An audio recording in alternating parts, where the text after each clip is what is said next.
What do you want most? Is it money, fame, power, contentment, personality, peace of mind, happiness? The 13 steps to riches described in this audiobook offer the shortest dependable philosophy of individual achievement ever presented for the benefit of the man or woman who is searching for a definite goal in life.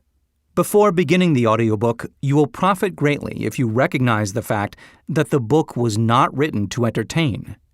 You cannot digest the contents properly in a week or a month. After reading the book thoroughly, Dr. Miller Reese Hutchison, nationally known consulting engineer and longtime associate of Thomas A. Edison, said, "This is not a novel. It is a textbook on individual achievement that came directly from the experiences of hundreds of America's most successful men. It should be studied, digested, and meditated upon. No more than one chapter should be read in a single night. The reader should underline the sentences which impress him most. Later, he should go back to these marked lines and read them again. A real student will not merely read this book. He will absorb its contents and make them his own. This book should be adopted by all high schools, and no boy or girl should be permitted to graduate without having satisfactorily passed an examination on it. This philosophy will not take the place of the subjects taught in schools, but it will enable one to organize and apply the knowledge acquired and convert it into useful service and adequate compensation without waste of time." Dr. John R. Turner, Dean of the College of the City of New York, after having read the book, said, "The very best example of the soundness of this philosophy is your own son Blair, whose dramatic story you have outlined in the chapter on desire." Dr. Turner had reference to the author's son, who, born without normal hearing capacity, not only avoided becoming a deaf mute, but actually converted his handicap into a priceless asset by applying the philosophy here described.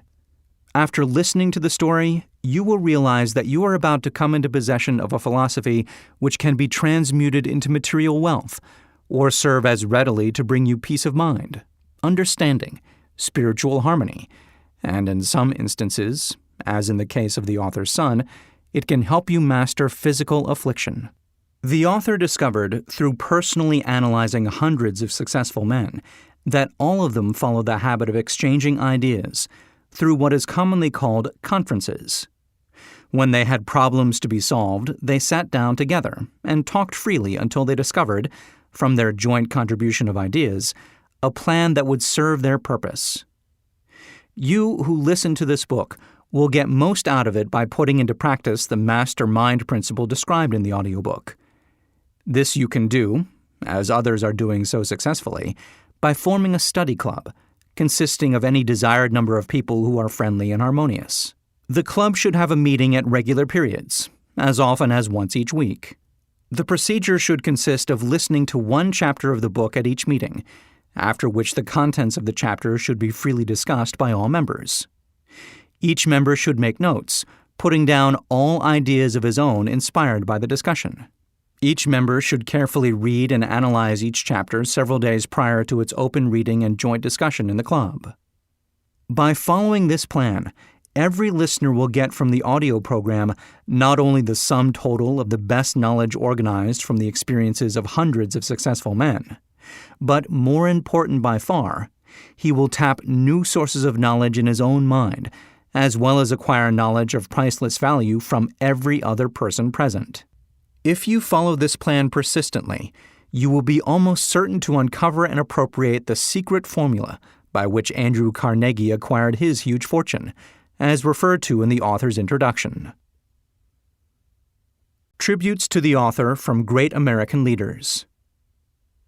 Think and Grow Rich was 25 years in the making. It is Napoleon Hill's newest book, based upon his famous Law of Success philosophy.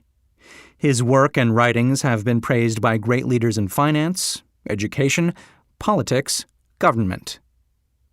Supreme Court of the United States, Washington, D.C. Dear Mr. Hill, I have now had an opportunity to finish reading your Law of Success textbooks, and I wish to express my appreciation of the splendid work you have done in the organization of this philosophy. It would be helpful if every politician in the country would assimilate and apply the 17 principles upon which your lessons are based. It contains some very fine material, which every leader in every walk of life should understand.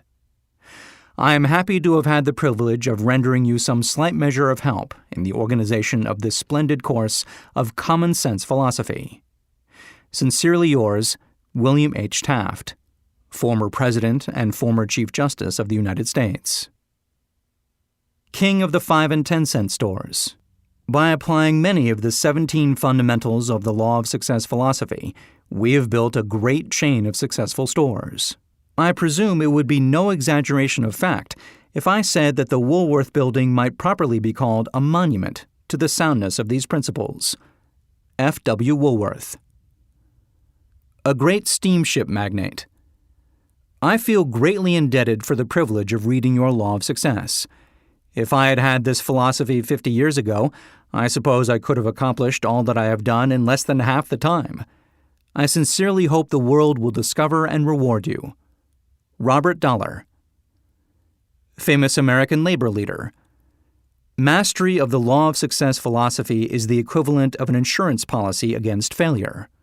Samuel Gompers. A former President of the United States. May I not congratulate you on your persistence? Any man who devotes that much time must of necessity make discoveries of great value to others.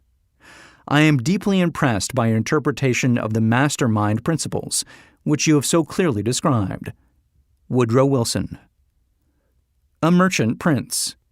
I know that your 17 fundamentals of success are sound because I have been applying them in my business for more than 30 years. John Wanamaker. World's largest maker of cameras. I know that you are doing a world of good with your Law of Success. I would not care to set a monetary value on this training because it brings to the student qualities which cannot be measured by money alone. George Eastman. A nationally known business chief. Whatever success I may have attained, I owe entirely to the application of your 17 fundamental principles of the Law of Success. I believe I have the honor of being your first student. William Wrigley, Jr. Publisher's Preface. This audiobook conveys the experience of more than 500 men of great wealth who began at scratch, with nothing to give in return for riches except thoughts, ideas, and organized plans. Here you have the entire philosophy of money-making, just as it was organized from the actual achievements of the most successful men known to the American people during the past 50 years. It describes what to do, also how to do it. It presents complete instructions on how to sell your personal services. It provides you with a perfect system of self-analysis that will readily disclose what has been standing between you and the big money in the past. It describes the famous Andrew Carnegie formula of personal achievement, by which he accumulated hundreds of millions of dollars for himself and made no fewer than a score of millionaires of men to whom he taught his secret. Perhaps you do not need all that is to be found in the audiobook. No one of the 500 men from whose experiences it was written did. But you may need one idea, plan, or suggestion to start you toward your goal. Somewhere in the audiobook you will find this needed stimulus. The book was inspired by Andrew Carnegie after he had made his millions and retired. It was written by the man to whom Carnegie disclosed the astounding secret of his riches, the same man to whom the 500 wealthy men revealed the source of their riches. In this program will be found the 13 principles of money-making essential to every person who accumulates sufficient money to guarantee financial independence.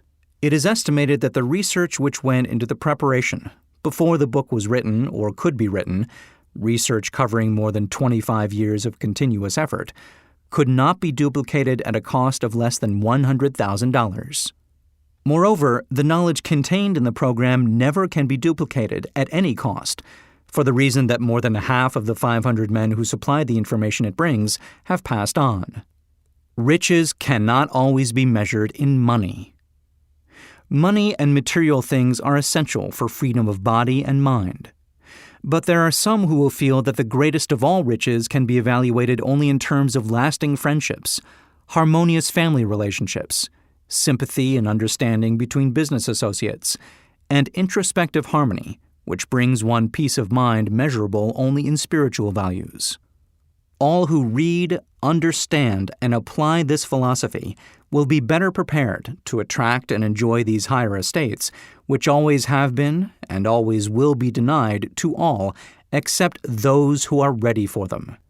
Be prepared, therefore, when you expose yourself to the influence of this philosophy, to experience a changed life, which may help you not only to negotiate your way through life with harmony and understanding, but also to prepare you for the accumulation of material riches in abundance. The Publisher. Author's Preface. In every chapter of this audiobook, mention has been made of the money-making secret which has made fortunes for more than 500 exceedingly wealthy men whom I have carefully analyzed over a long period of years. The secret was brought to my attention by Andrew Carnegie more than a quarter of a century ago. The canny, lovable old Scotsman carelessly tossed it into my mind when I was but a boy. Then he sat back in his chair with a merry twinkle in his eyes and watched carefully to see if I had brains enough to understand the full significance of what he had said to me. When he saw that I had grasped the idea, he asked if I would be willing to spend 20 years or more preparing myself to take it to the world, to men and women who, without the secret, might go through life as failures. I said I would, and with Mr. Carnegie's cooperation, I have kept my promise. This book contains the secret, after having been put to a practical test by thousands of people in almost every walk of life.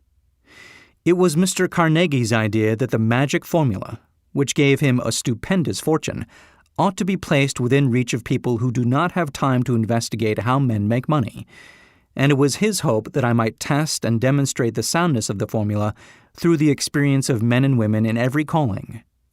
He believed the formula should be taught in all public schools and colleges, and expressed the opinion that if it were properly taught, it would so revolutionize the entire educational system that the time spent in school could be reduced to less than half. His experience with Charles M. Schwab and other young men of Mr. Schwab's type convinced Mr. Carnegie that much of that which is taught in the schools is of no value whatsoever in connection with the business of earning a living or accumulating riches. He had arrived at this decision because he had taken into his business one young man after another, many of them with but little schooling, and by coaching them in the use of this formula, developed in them rare leadership. Moreover, his coaching made fortunes for every one of them who followed his instructions. In the chapter on faith, you will hear the astounding story of the organization of the giant United States Steel Corporation, as it was conceived and carried out by one of the young men through whom Mr. Carnegie proved that his formula will work for all who are ready for it.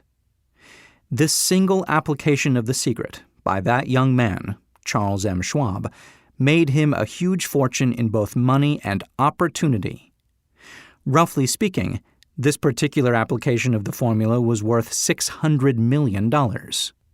These facts, and they are facts well known to almost everyone who knew Mr. Carnegie, give you a fair idea of what listening to this audio program may bring to you, provided you know what it is that you want. Even before it had undergone 20 years of practical testing, the secret was passed on to more than 100,000 men and women who have used it for their personal benefit, as Mr. Carnegie planned that they should. Some have made fortunes with it. Others have used it successfully in creating harmony in their homes. A clergyman used it so effectively that it brought him an income of upwards of $75,000 a year. Arthur Nash, a Cincinnati tailor, used his near-bankrupt business as a guinea pig on which to test the formula. The business came to life and made a fortune for its owners. It is still thriving, although Mr. Nash has gone.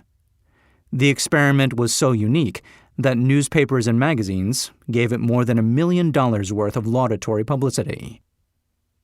The secret was passed on to Stuart Austin Weir of Dallas, Texas.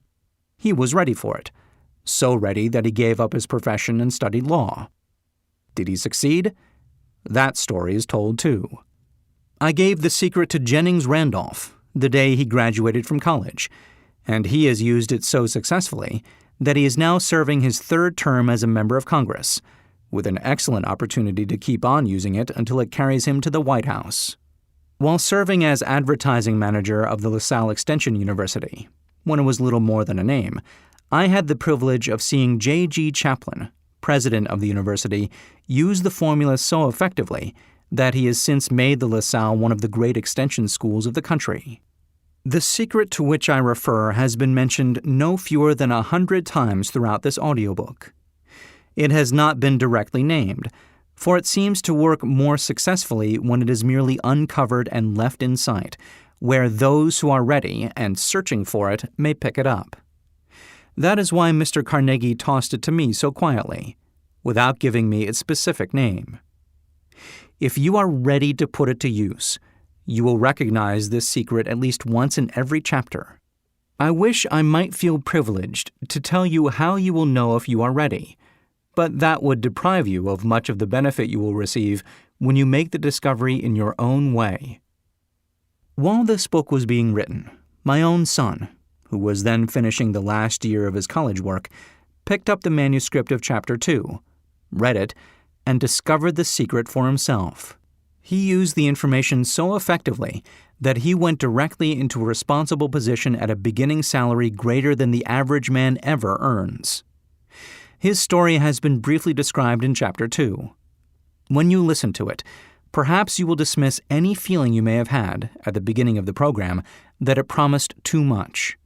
And 2, if you have ever been discouraged, if you have had difficulties to surmount, which took the very soul out of you, if you have tried and failed, if you were ever handicapped by illness or physical affliction, this story of my son's discovery and use of the Carnegie formula may prove to be the oasis in the desert of lost hope for which you have been searching. This secret was extensively used by President Woodrow Wilson during the World War. It was passed on to every soldier who fought in the war, carefully wrapped in the training received before going to the front. President Wilson told me it was a strong factor in raising the funds needed for the war. More than 20 years ago, Honorable Manuel L. Quezon, then resident commissioner of the Philippine Islands, was inspired by the secret to gain freedom for his people. He has gained freedom for the Philippines and is the first president of the Free State. A peculiar thing about this secret is that those who once acquire it and use it find themselves literally swept on to success with but little effort, and they never again submit to failure. If you doubt this, study the names of those who have used it, wherever they have been mentioned, check their records for yourself, and be convinced. There is no such thing as something for nothing. The secret to which I refer cannot be had without a price, although the price is far less than its value. It cannot be had at any price by those who are not intentionally searching for it. It cannot be given away, it cannot be purchased for money, for the reason that it comes in 2 parts. One part is already in possession of those who are ready for it. The secret serves equally well all who are ready for it. Education has nothing to do with it. Long before I was born, the secret had found its way into the possession of Thomas A. Edison, and he used it so intelligently that he became the world's leading inventor, although he had but 3 months of schooling. The secret was passed on to a business associate of Mr. Edison. He used it so effectively that although he was then making only $12,000 a year, he accumulated a great fortune and retired from active business while still a young man. You will find his story at the beginning of the first chapter. It should convince you that riches are not beyond your reach, that you can still be what you wish to be, that money, fame, recognition, and happiness can be had by all who are ready and determined to have these blessings. How do I know these things? You should have the answer before you finish this audiobook. You may find it in the very first chapter or at the very end. While I was performing the 20-year task of research, which I had undertaken at Mr. Carnegie's request, I analyzed hundreds of well-known men, many of whom admitted that they had accumulated their vast fortunes through the aid of the Carnegie secret.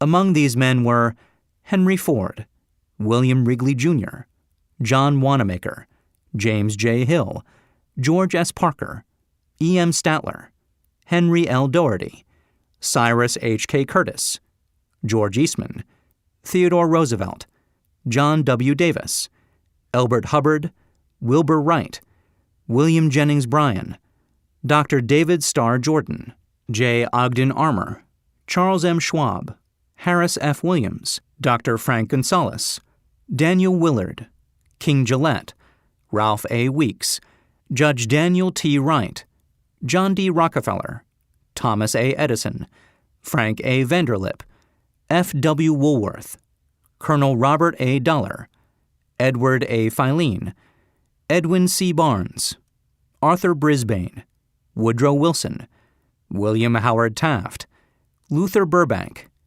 Edward W. Bach, Frank A. Munsey, Elbert H. Gary, Dr. Alexander Graham Bell, John H. Patterson, Julius Rosenwald, Stuart Austin Weir, Dr. Frank Crane, George M. Alexander, J. G. Chaplin, Honorable Jennings Randolph, Arthur Nash, Clarence Darrow.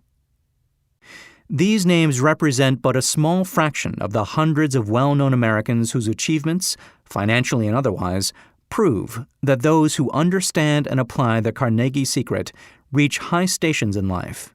I have never known anyone who was inspired to use the secret who did not achieve noteworthy success in his chosen calling. I have never known any person to distinguish himself or to accumulate riches of any consequence without possession of the secret. From these two facts, I draw the conclusion that the secret is more important as a part of the knowledge essential for self-determination than any which one receives through what is popularly known as education. What is education, anyway? This has been answered in full detail. As far as schooling is concerned, many of these men had very little. John Wanamaker once told me that what little schooling he had, he acquired in very much the same manner as a modern locomotive takes on water, by scooping it up as it runs.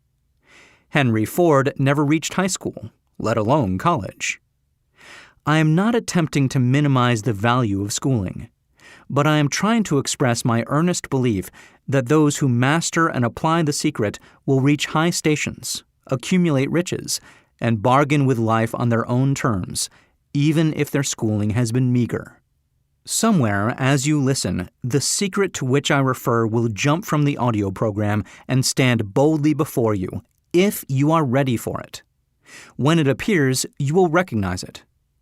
Whether you receive the sign in the first or the last chapter, stop for a moment when it presents itself and turn down a glass, for that occasion will mark the most important turning point of your life. We pass now to Chapter 1, and to the story of my very dear friend, who has generously acknowledged having seen the mystic sign, and whose business achievements are evidence enough that he turned down a glass. As you listen to his story and the others, remember that they deal with the important problems of life, such as all men experience. The problems arising from one's endeavor to earn a living, to find hope, courage, contentment, and peace of mind, to accumulate riches, and to enjoy freedom of body and spirit. Remember, too, as you go through the audio program, that it deals with facts and not with fiction, its purpose being to convey a great universal truth through which all who are ready may learn not only what to do, but also how to do it, and receive as well the needed stimulus to make a start. As a final word of preparation, before you begin the first chapter, may I offer one brief suggestion which may provide a clue by which the Carnegie secret may be recognized. It is this: all achievement, all earned riches have their beginning in an idea. If you are ready for the secret, you already possess one half of it. Therefore, you will readily recognize the other half the moment it reaches your mind. The author. Chapter 1. Introduction. The man who thought his way into partnership with Thomas A. Edison. Truly, thoughts are things, and powerful things at that, when they are mixed with definiteness of purpose, persistence, and a burning desire for their translation into riches or other material objects. A little more than 30 years ago, Edwin C. Barnes discovered how true it is that men really do think and grow rich. His discovery did not come about at one sitting. It came little by little, beginning with a burning desire to become a business associate of the great Edison. One of the chief characteristics of Barnes's desire was that it was definite. He wanted to work with Edison, not for him. Observe carefully the description of how he went about translating his desire into reality, and you will have a better understanding of the 13 principles which lead to riches. When this desire or impulse of thought first flashed into his mind, he was in no position to act upon it. Two difficulties stood in his way. He did not know Mr. Edison, and he did not have enough money to pay his railroad fare to Orange, New Jersey. These difficulties were sufficient to have discouraged the majority of men from making any attempt to carry out the desire. But his was no ordinary desire. He was so determined to find a way to carry out his desire that he finally decided to travel by blind baggage rather than be defeated.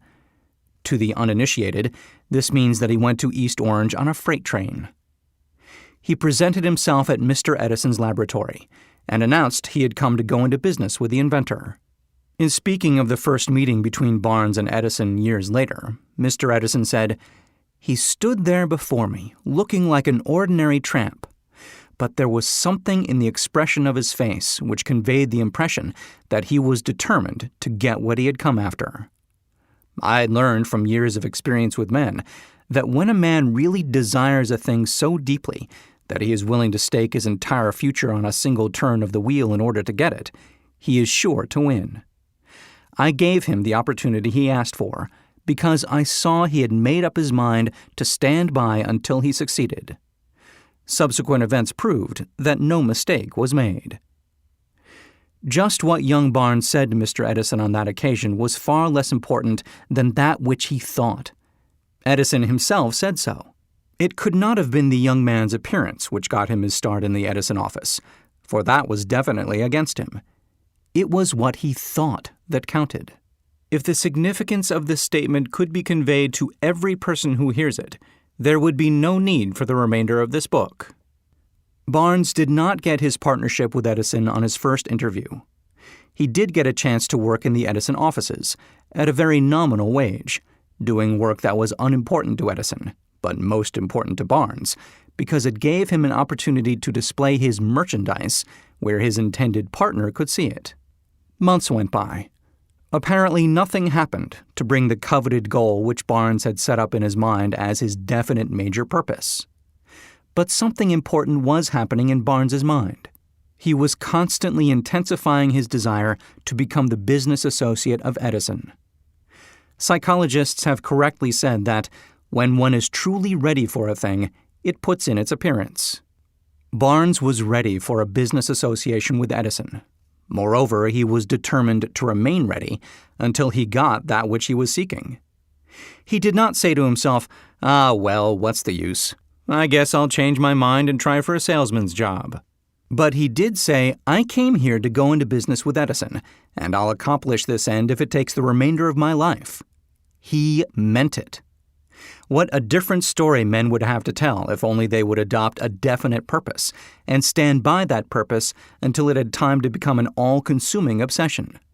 Maybe young Barnes did not know it at the time, but his bulldog determination, his persistence in standing back of a single desire, was destined to mow down all opposition and bring him the opportunity he was seeking.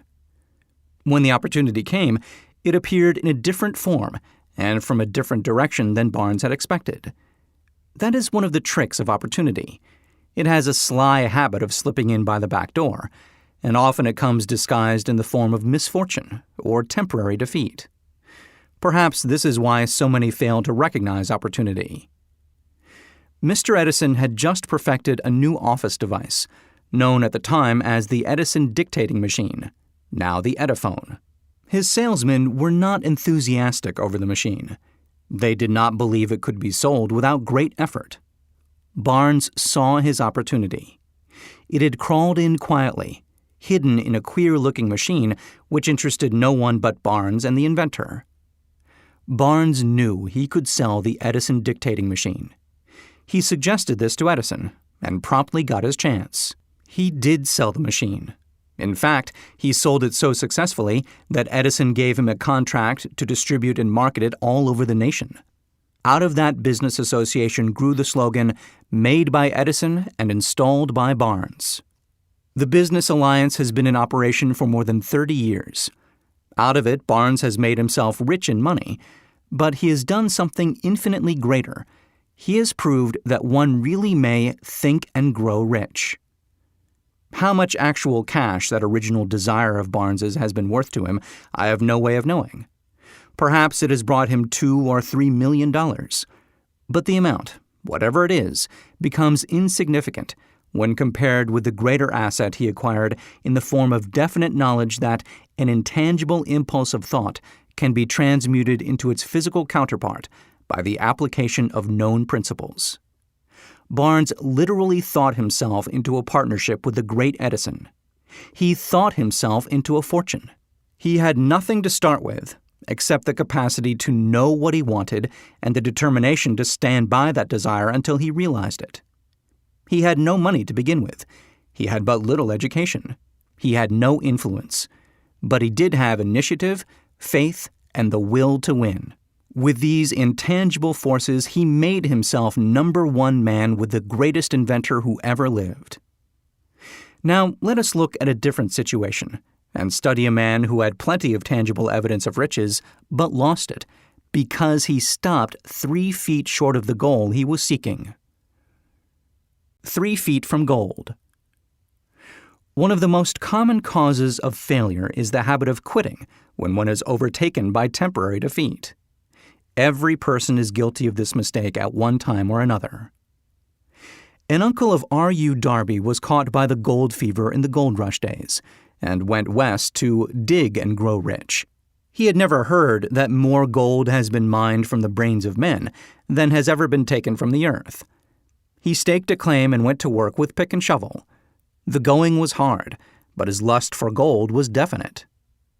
After weeks of labor, he was rewarded by the discovery of the shining ore. He needed machinery to bring the ore to the surface. Quietly, he covered up the mine, retraced his footsteps to his home in Williamsburg, Maryland, told his relatives and a few neighbors of the strike. They got together money for the needed machinery, had it shipped. The uncle and Darby went back to work the mine. The first car of ore was mined and shipped to a smelter. The returns proved they had one of the richest mines in Colorado. A few more cars of that ore would clear the debts. Then would come the big killing in profits. Down went the drills. Up went the hopes of Darby and Uncle. Then something happened. The vein of gold ore disappeared. They had come to the end of the rainbow, and the pot of gold was no longer there. They drilled on, desperately trying to pick up the vein again, all to no avail. Finally, they decided to quit. They sold the machinery to a junkman for a few $100s and took the train back home. Some junkmen are dumb, but not this one. He called in a mining engineer to look at the mine and do a little calculating. The engineer advised that the project had failed because the owners were not familiar with fault lines. His calculations showed that the vein would be found just 3 feet from where the Darbys had stopped drilling. That is exactly where it was found. The junkman took millions of dollars in ore from the mine because he knew enough to seek expert counsel before giving up. Most of the money which went into the machinery was procured through the efforts of R.U. Darby, who was then a very young man. The money came from his relatives and neighbors because of their faith in him. He paid back every dollar of it, although he was years in doing so. Long afterward, Mr. Darby recouped his loss many times over when he made the discovery that desire can be transmuted into gold. The discovery came after he went into the business of selling life insurance. Remembering that he lost a huge fortune because he stopped 3 feet from gold, Darby profited by the experience in his chosen work by the simple method of saying to himself, "I stopped 3 feet from gold, but I will never stop because men say no when I ask them to buy insurance." Darby is one of a small group of fewer than 50 men who sell more than $1 million in life insurance annually. He owes his stickability to the lesson he learned from his quitability in the gold mining business. Before success comes in any man's life, he is sure to meet with much temporary defeat, and perhaps some failure. When defeat overtakes a man, the easiest and most logical thing to do is to quit. That is exactly what the majority of men do. More than 500 of the most successful men this country has ever known told the author their greatest success came just one step beyond the point at which defeat had overtaken them. Failure is a trickster with a keen sense of irony and cunning. It takes great delight in tripping one when success is almost within reach. A 50-cent lesson in persistence. Shortly after Mr. Darby received his degree from the University of Hard Knocks and had decided to profit by his experience in the gold mining business, he had the good fortune to be present on an occasion that proved to him that no does not necessarily mean no. One afternoon, he was helping his uncle grind wheat in an old-fashioned mill. The uncle operated a large farm on which a number of colored sharecrop farmers lived. Quietly, the door was opened, and a small colored child, the daughter of a tenant, walked in and took her place near the door. The uncle looked up, saw the child, and barked at her roughly, "What do you want?" Meekly, the child replied, "My mammy say send her 50 cents. "I'll not do it," the uncle retorted. "Now you run on home." "Yes, sir," the child replied, but she did not move. The uncle went ahead with his work, so busily engaged that he did not pay enough attention to the child to observe that she did not leave. When he looked up and saw her still standing there, he yelled at her, "I told you to go on home. Now go, or I'll take a switch to you." The little girl said, "Yes, sir," but she did not budge an inch. The uncle dropped a sack of grain he was about to pour into the mill hopper, picked up a barrel stave, and started toward the child with an expression on his face that indicated trouble. Darby held his breath. He was certain he was about to witness a murder. He knew his uncle had a fierce temper. He knew that colored children were not supposed to defy white people in that part of the country. When the uncle reached the spot where the child was standing, she quickly stepped forward one step, looked up into his eyes, and screamed at the top of her shrill voice, "My mammy's got to have that 50 cents!" The uncle stopped, looked at her for a minute, then slowly laid the barrel stave on the floor, put his hand in his pocket, took out $50, and gave it to her. The child took the money and slowly backed toward the door, never taking her eyes off the man whom she had just conquered. After she had gone, the uncle sat down on a box and looked out the window into space for more than 10 minutes. He was pondering with awe over the whipping he had just taken. Mr. Darby, too, was doing some thinking. That was the first time in all his experience that he had seen a colored child deliberately master an adult white person. How did she do it? What happened to his uncle that caused him to lose his fierceness and become as docile as a lamb? What strange power did this child use that made her master over her superior? These and other similar questions flashed into Darby's mind, but he did not find the answer until years later, when he told me the story. Strangely, the story of this unusual experience was told to the author in the old mill, on the very spot where the uncle took his whipping.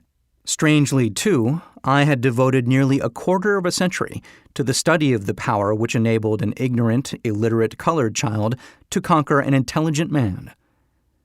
As we stood there in that musty old mill, Mr. Darby repeated the story of the unusual conquest, and finished by asking, "What can you make of it? What strange power did that child use that so completely whipped my uncle?" The answer to his question will be found in the principles described in this audiobook. The answer is full and complete. It contains details and instructions sufficient to enable anyone to understand and apply the same force which the little child accidentally stumbled upon. Keep your mind alert, and you will observe exactly what strange power came to the rescue of the child. You will catch a glimpse of this power in the next chapter. Somewhere in the audiobook, you will find an idea that will quicken your receptive powers and place at your command, for your own benefit, this same irresistible power. The awareness of this power may come to you in the first chapter, or it may flash into your mind in some subsequent chapter. It may come in the form of a single idea, or it may come in the nature of a plan or a purpose. Again, it may cause you to go back into your past experiences of failure or defeat and bring to the surface some lesson by which you can regain all that you lost through defeat. After I had described to Mr. Darby the power unwittingly used by the little colored child, he quickly retraced his 30 years of experience as a life insurance salesman and frankly acknowledged that his success in that field was due in no small degree to the lesson he had learned from the child. Mr. Darby pointed out, "Every time a prospect tried to bow me out without buying, I saw that child standing there in the old mill, her big eyes glaring in defiance, and I said to myself, I've got to make this sale. The better portion of all sales I have made were made after people had said no." He recalled, too, his mistake in having stopped only 3 feet from gold. "But," he said, "that experience was a blessing in disguise. It taught me to keep on keeping on, no matter how hard the going may be, a lesson I needed to learn before I could succeed in anything." This story of Mr. Darby and his uncle, the colored child and the gold mine, doubtless will be read by hundreds of men who make their living by selling life insurance. And to all of these, the author wishes to offer the suggestion that Darby owes to these 2 experiences his ability to sell more than $1 million of life insurance every year. Life is strange and often imponderable. Both the successes and the failures have their roots in simple experiences. Mr. Darby's experiences were commonplace and simple enough, yet they held the answer to his destiny in life. Therefore, they were as important, to him, as life itself. He profited by these 2 dramatic experiences because he analyzed them and found the lesson they taught. But what of the man who has neither the time nor the inclination to study failure in search of knowledge that may lead to success? Where and how is he to learn the art of converting defeat into stepping stones to opportunity? In answer to these questions, this book was written. The answer called for a description of 13 principles. But remember, as you listen, the answer you may be seeking to the questions which have caused you to ponder over the strangeness of life may be found in your own mind through some idea, plan, or purpose which may spring into your mind as you read. One sound idea is all that one needs to achieve success. The principles described in this program contain the best and the most practical of all that is known concerning ways and means of creating useful ideas. Before we go any further in our approach to the description of these principles, we believe you are entitled to receive this important suggestion. When riches begin to come, they come so quickly, in such great abundance, that one wonders where they have been hiding during all those lean years. This is an astounding statement, and all the more so when we take into consideration the popular belief that riches come only to those who work hard and long. When you begin to think and grow rich, you will observe that riches begin with a state of mind, with definiteness of purpose, with little or no hard work. You and every other person ought to be interested in knowing how to acquire that state of mind which will attract riches.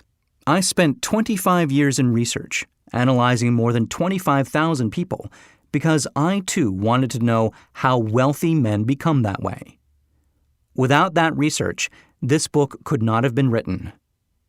Here take notice of a very significant truth, viz., the business depression started in 1929 and continued on to an all-time record of destruction until sometime after President Roosevelt entered office.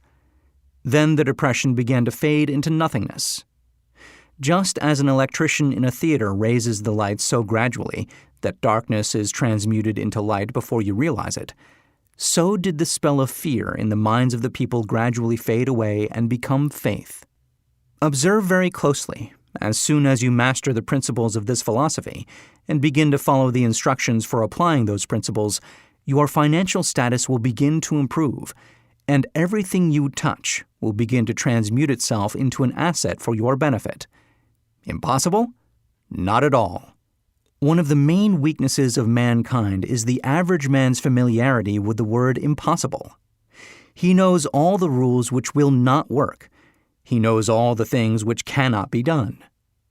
This book was written for those who seek the rules which have made others successful and are willing to stake everything on those rules. A great many years ago, I purchased a fine dictionary.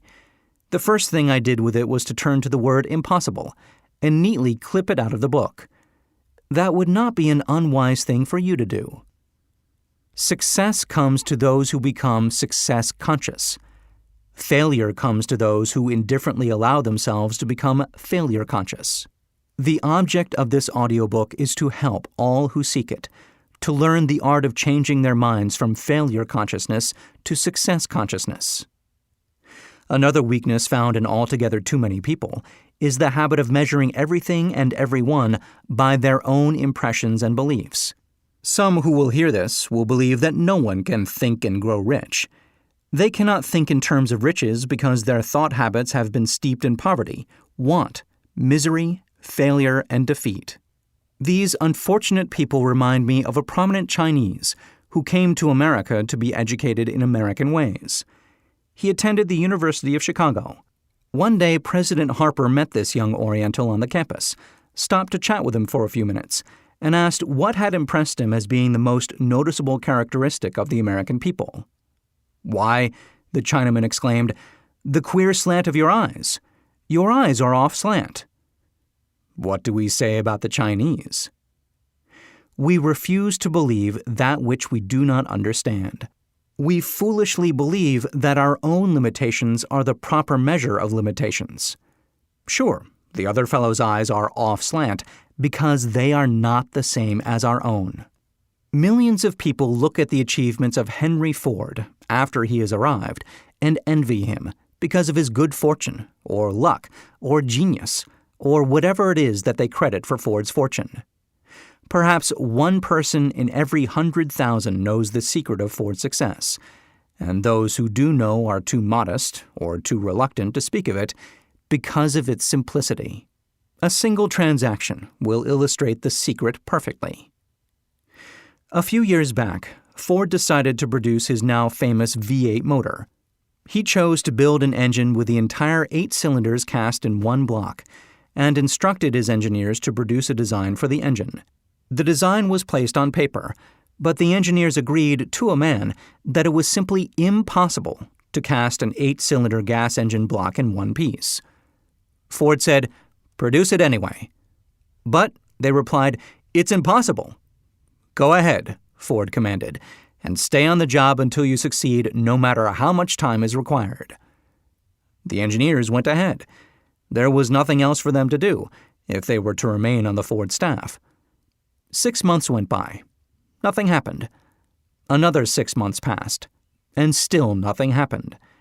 The engineers tried every conceivable plan to carry out the orders, but the thing seemed out of the question. Impossible. At the end of the year, Ford checked with his engineers, and again they informed him they had found no way to carry out his orders. "Go right ahead," said Ford. "I want it, and I'll have it." They went ahead, and then, as if by a stroke of magic, the secret was discovered. The Ford determination had won once more. This story may not be described with minute accuracy, but the sum and substance of it is correct. Deduce from it, you who wish to think and grow rich, the secret of the Ford millions if you can. You'll not have to look very far. Henry Ford is a success because he understands and applies the principles of success. One of these is desire, knowing what one wants.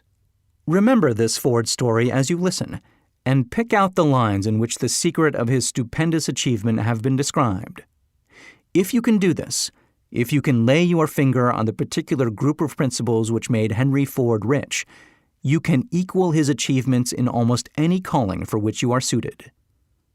You are the master of your fate, the captain of your soul, because when Henley wrote the prophetic lines, "I am the master of my fate, I am the captain of my soul," he should have informed us that we are the masters of our fate, the captains of our souls, because we have the power to control our thoughts.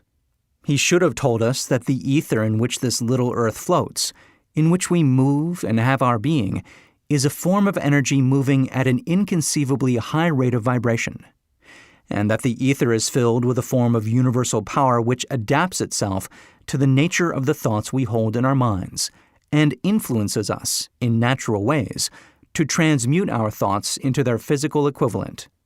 If the poet had told us of this great truth, we would know why it is that we are the masters of our fate, the captains of our souls. He should have told us with great emphasis that this power makes no attempt to discriminate between destructive thoughts and constructive thoughts, that it will urge us to translate into physical reality thoughts of poverty, just as quickly as it will influence us to act upon thoughts of riches. He should have told us, too, that our brains become magnetized with the dominating thoughts which we hold in our minds, and by means with which no man is familiar, these magnets attract to us the forces, the people, the circumstances of life which harmonize with the nature of our dominating thoughts. He should have told us that before we can accumulate riches in great abundance, we must magnetize our minds with intense desire for riches, that we must become money-conscious until the desire for money drives us to create definite plans for acquiring it. But, being a poet and not a philosopher, Henley contented himself by stating a great truth in poetic form, leaving those who followed him to interpret the philosophical meaning of his lines. Little by little, the truth has unfolded itself, until it now appears certain that the principles described in this audiobook hold the secret of mastery over our economic fate.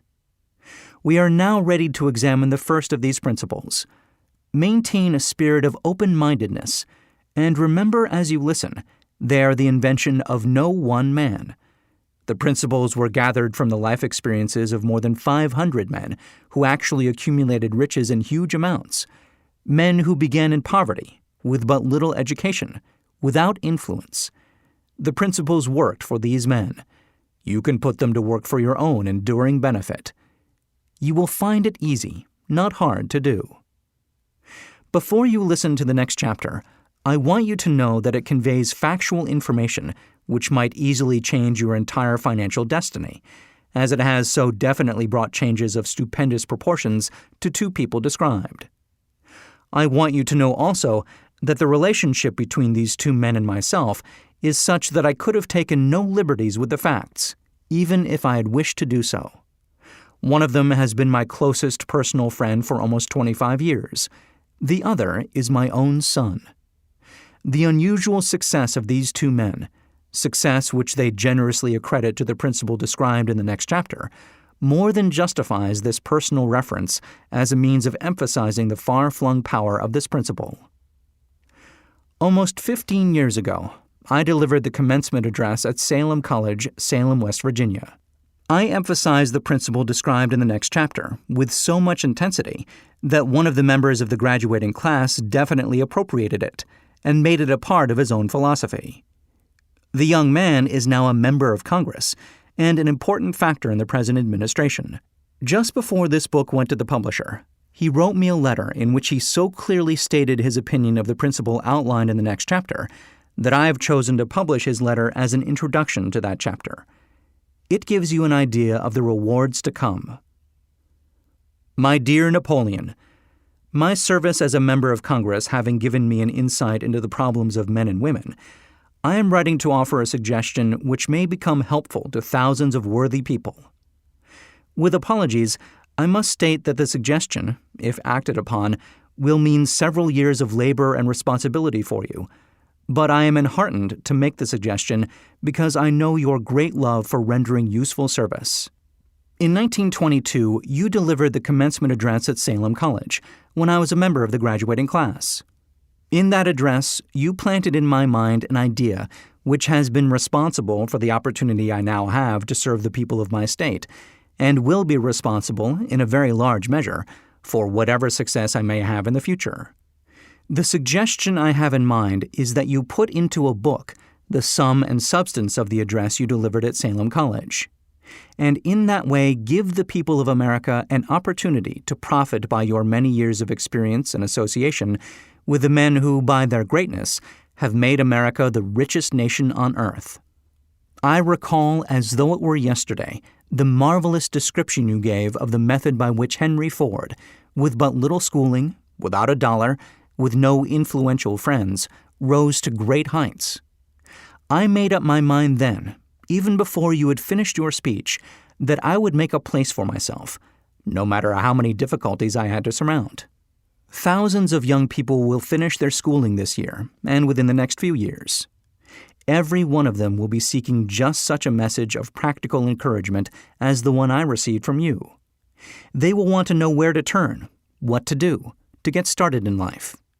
You can tell them, because you have helped to solve the problems of so many, many people.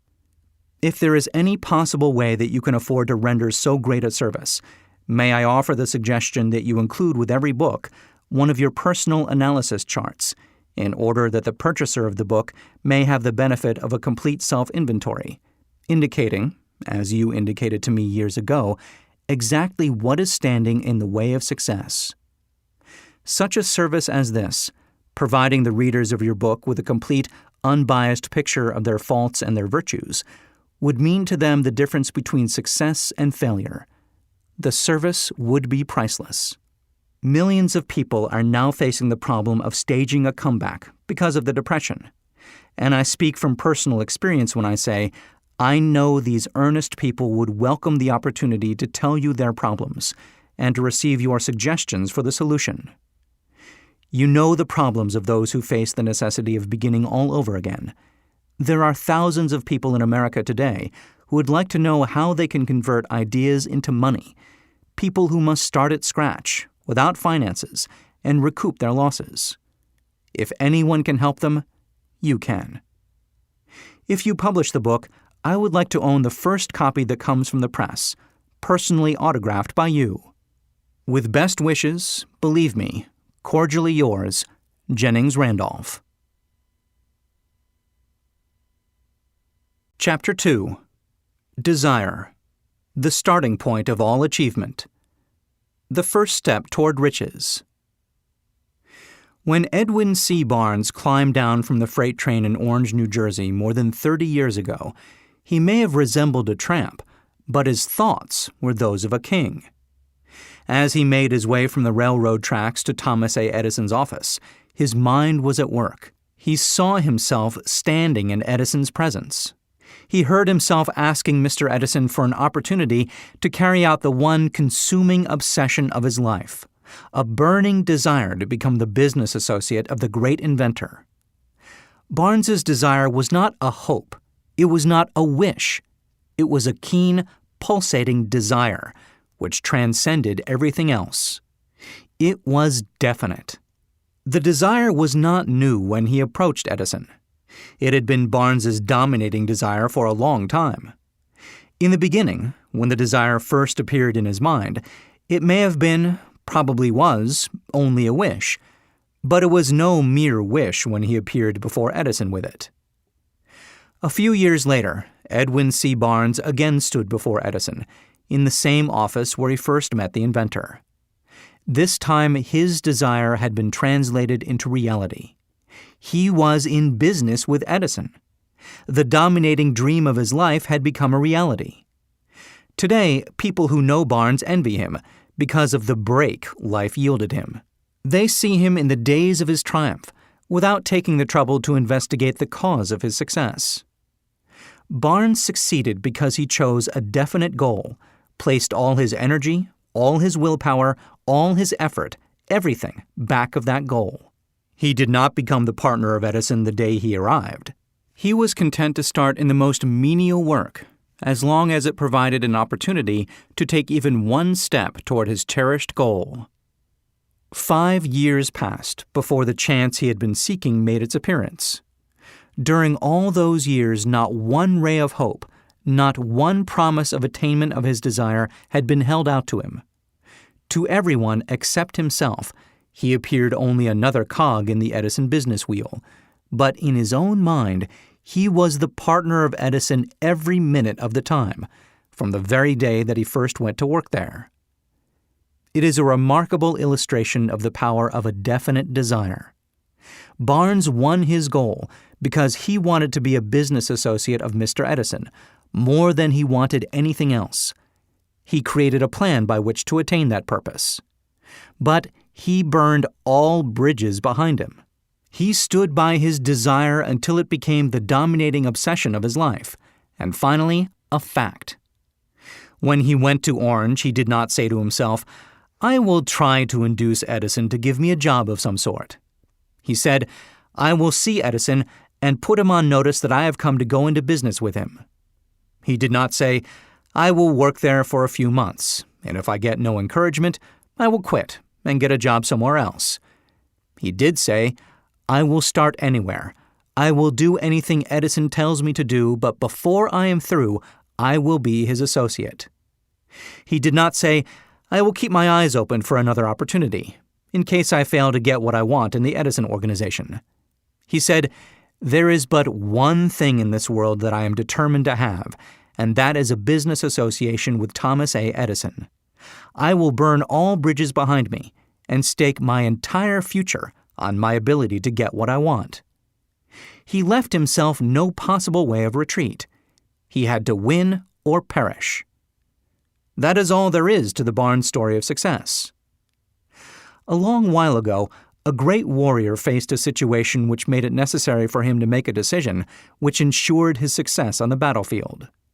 He was about to send his armies against a powerful foe, whose men outnumbered his own. He loaded his soldiers into boats, sailed to the enemy's country, unloaded soldiers and equipment, then gave the order to burn the ships that had carried them. Addressing his men before the first battle, he said, "You see the boats going up in smoke. That means we cannot leave these shores alive unless we win. We now have no choice. We win or we perish." They won. Every person who wins in any undertaking must be willing to burn his ships and cut all sources of retreat. Only by so doing can one be sure of maintaining that state of mind known as a burning desire to win, essential to success. The morning after the Great Chicago Fire, a group of merchants stood on State Street, looking at the smoking remains of what had been their stores. They went into a conference to decide if they would try to rebuild, or leave Chicago and start over in a more promising section of the country. They reached a decision, all except one, to leave Chicago. The merchant who decided to stay and rebuild pointed a finger at the remains of his store and said, "Gentlemen, on that very spot I will build the world's greatest store, no matter how many times it may burn down." That was more than 50 years ago. The store was built. It stands there today, a towering monument to the power of that state of mind known as a burning desire. The easy thing for Marshall Field to have done would have been exactly what his fellow merchants did. When the going was hard and the future looked dismal, they pulled up and went where the going seemed easier. Mark well this difference between Marshall Field and the other merchants, because it is the same difference which distinguishes Edwin C. Barnes from thousands of other young men who have worked in the Edison organization. It is the same difference which distinguishes practically all who succeed from those who fail. Every human being who reaches the age of understanding of the purpose of money wishes for it. Wishing will not bring riches. But desiring riches with the state of mind that becomes an obsession, then planning definite ways and means to acquire riches, and backing those plans with persistence which does not recognize failure, will bring riches. The method by which desire for riches can be transmuted into its financial equivalent consists of 6 definite practical steps, viz. First, fix in your mind the exact amount of money you desire. It is not sufficient merely to say, "I want plenty of money." Be definite as to the amount. There is a psychological reason for definiteness, which will be described in a subsequent chapter. Second, determine exactly what you intend to give in return for the money you desire. There is no such reality as something for nothing. Third, establish a definite date when you intend to possess the money you desire. Fourth, create a definite plan for carrying out your desire and begin at once, whether you are ready or not, to put this plan into action. Fifth, write out a clear, concise statement of the amount of money you intend to acquire. Name the time limit for its acquisition. State what you intend to give in return for the money, and describe clearly the plan through which you intend to accumulate it. Sixth, read your written statement aloud, twice daily, once just before retiring at night, and once after arising in the morning. As you read, see and feel and believe yourself already in possession of the money. It is important that you follow the instructions described in these 6 steps. It is especially important that you observe and follow the instructions in the 6th paragraph. You may complain that it is impossible for you to see yourself in possession of the money before you actually have it. Here is where a burning desire will come to your aid. If you truly desire money so keenly that your desire is an obsession, you will have no difficulty in convincing yourself that you will acquire it. The object is to want money, and to become so determined to have it that you convince yourself you will have it. Only those who become money conscious ever accumulate great riches. Money consciousness means that the mind has become so thoroughly saturated with the desire for money that one can see oneself already in possession of it. To the uninitiated, who has not been schooled in the working principles of the human mind, these instructions may appear impractical. It may be helpful to all who fail to recognize the soundness of the 6 steps to know that the information they convey was received from Andrew Carnegie, who began as an ordinary laborer in the steel mills, but managed, despite his humble beginning, to make these principles yield him a fortune of considerably more than $100 million. It may be of further help to know that the 6 steps here recommended were carefully scrutinized by the late Thomas A. Edison, who placed his stamp of approval upon them as being not only the steps essential for the accumulation of money, but necessary for the attainment of any definite goal. The steps call for no hard labor. They call for no sacrifice. They do not require one to become ridiculous or credulous. To apply them calls for no great amount of education. But the successful application of these 6 steps does call for sufficient imagination to enable one to see and to understand that accumulation of money cannot be left to chance, good fortune, and luck. One must realize that all who have accumulated great fortunes first did a certain amount of dreaming, hoping, wishing, desiring, and planning before they acquired money. You may as well know right here that you can never have riches in great quantities unless you can work yourself into a white heat of desire for money and actually believe you will possess it. You may as well know also that every great leader, from the dawn of civilization down to the present, was a dreamer. Christianity is the greatest potential power in the world today because its founder was an intense dreamer who had the vision and the imagination to see realities in their mental and spiritual form before they had been transmuted into physical form. If you do not see great riches in your imagination, you will never see them in your bank balance. Never in the history of America has there been so great an opportunity for practical dreamers as now exists. The 6-year economic collapse has reduced all men substantially to the same level. A new race is about to be run.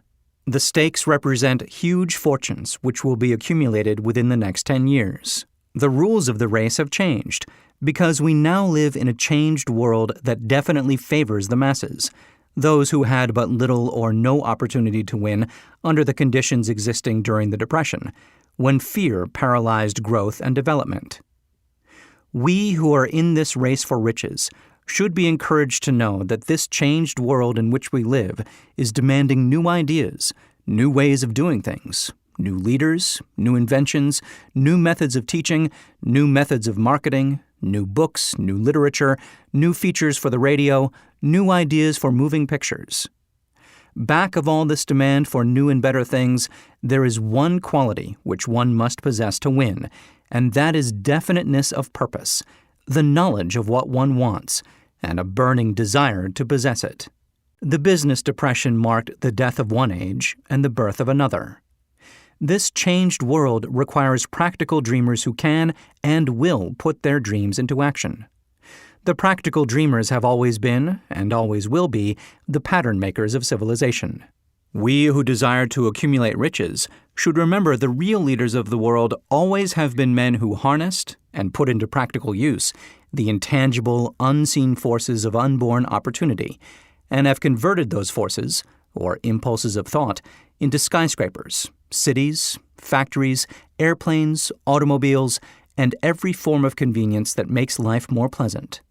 Tolerance and an open mind are practical necessities of the dreamer of today. Those who are afraid of new ideas are doomed before they start. Never has there been a time more favorable to pioneers than the present. True, there is no wild and woolly West to be conquered, as in the days of the covered wagon, but there is a vast business, financial, and industrial world to be remolded and redirected along new and better lines. In planning to acquire your share of the riches, let no one influence you to scorn the dreamer. To win the big stakes in this changed world, you must catch the spirit of the great pioneers of the past, whose dreams have given to civilization all that it has of value, the spirit which serves as the lifeblood of our own country, your opportunity and mine, to develop and market our talents. Let us not forget, Columbus dreamed of an unknown world, staked his life on the existence of such a world, and discovered it. Copernicus, the great astronomer, dreamed of a multiplicity of worlds and revealed them. No one denounced him as impractical after he had triumphed.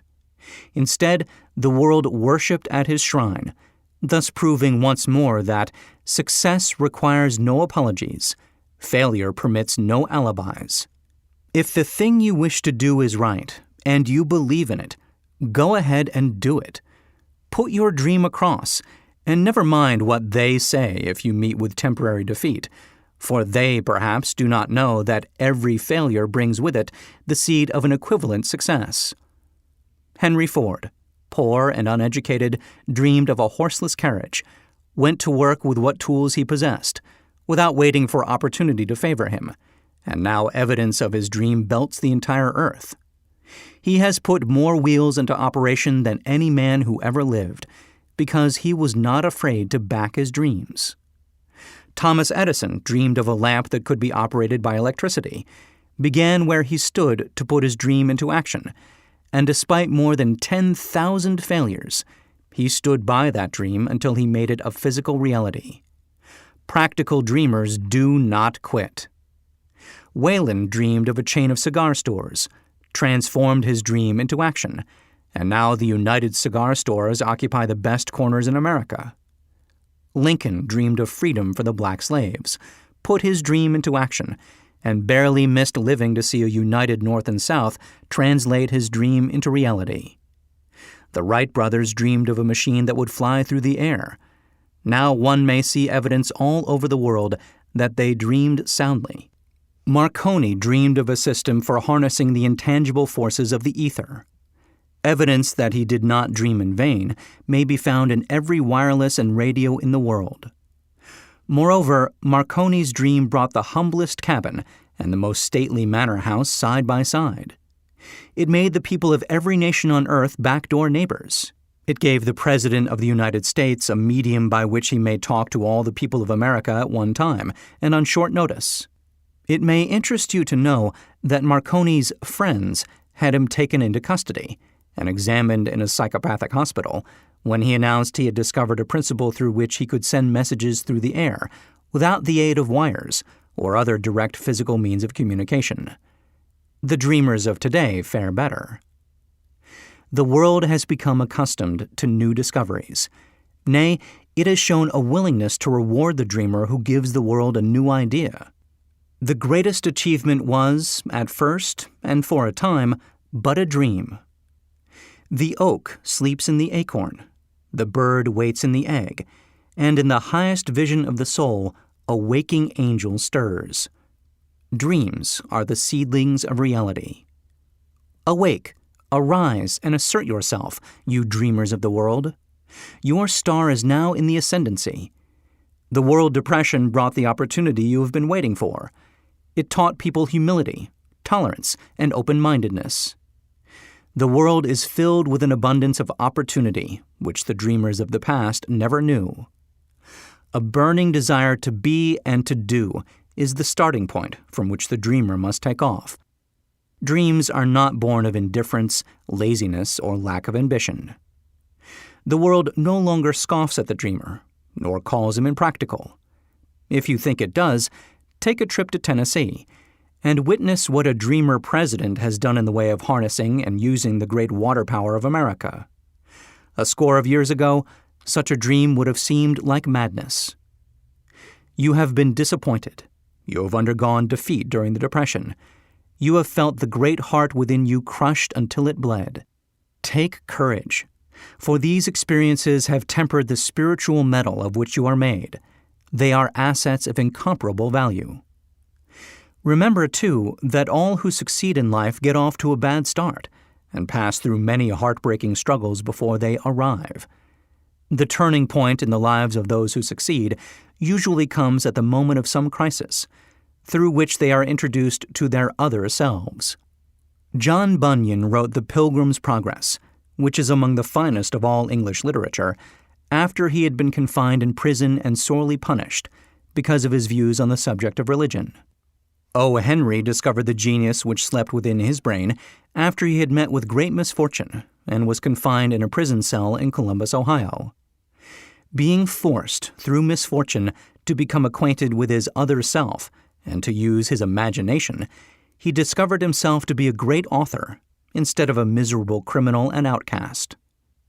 Strange and varied are the ways of life, and stranger still are the ways of infinite intelligence, through which men are sometimes forced to undergo all sorts of punishment before discovering their own brains and their own capacity to create useful ideas through imagination. Edison, the world's greatest inventor and scientist, was a tramp telegraph operator. He failed innumerable times before he was driven finally to the discovery of the genius which slept within his brain. Charles Dickens began by pasting labels on blacking pots. The tragedy of his first love penetrated the depths of his soul and converted him into one of the world's truly great authors. That tragedy produced first David Copperfield, then a succession of other works that made this a richer and better world for all who read his books. Disappointment over love affairs generally has the effect of driving men to drink and women to ruin. And this because most people never learn the art of transmuting their strongest emotions into dreams of a constructive nature. Helen Keller became deaf, dumb, and blind shortly after birth. Despite her greatest misfortune, she has written her name indelibly in the pages of the history of the great. Her entire life has served as evidence that no one ever is defeated until defeat has been accepted as reality. Robert Burns was an illiterate country lad. He was cursed by poverty and grew up to be a drunkard in the bargain. The world was made better for his having lived because he clothed beautiful thoughts in poetry, and thereby plucked a thorn and planted a rose in its place. Booker T. Washington was born in slavery, handicapped by race and color. Because he was tolerant, had an open mind at all times on all subjects, and was a dreamer, he left his impress for good on an entire race. Beethoven was deaf, Milton was blind, but their names will last as long as time endures, because they dreamed and translated their dreams into organized thought. Before passing to the next chapter, kindle anew in your mind the fire of hope, faith, courage, and tolerance. If you have these states of mind and a working knowledge of the principles described, all else that you need will come to you when you are ready for it.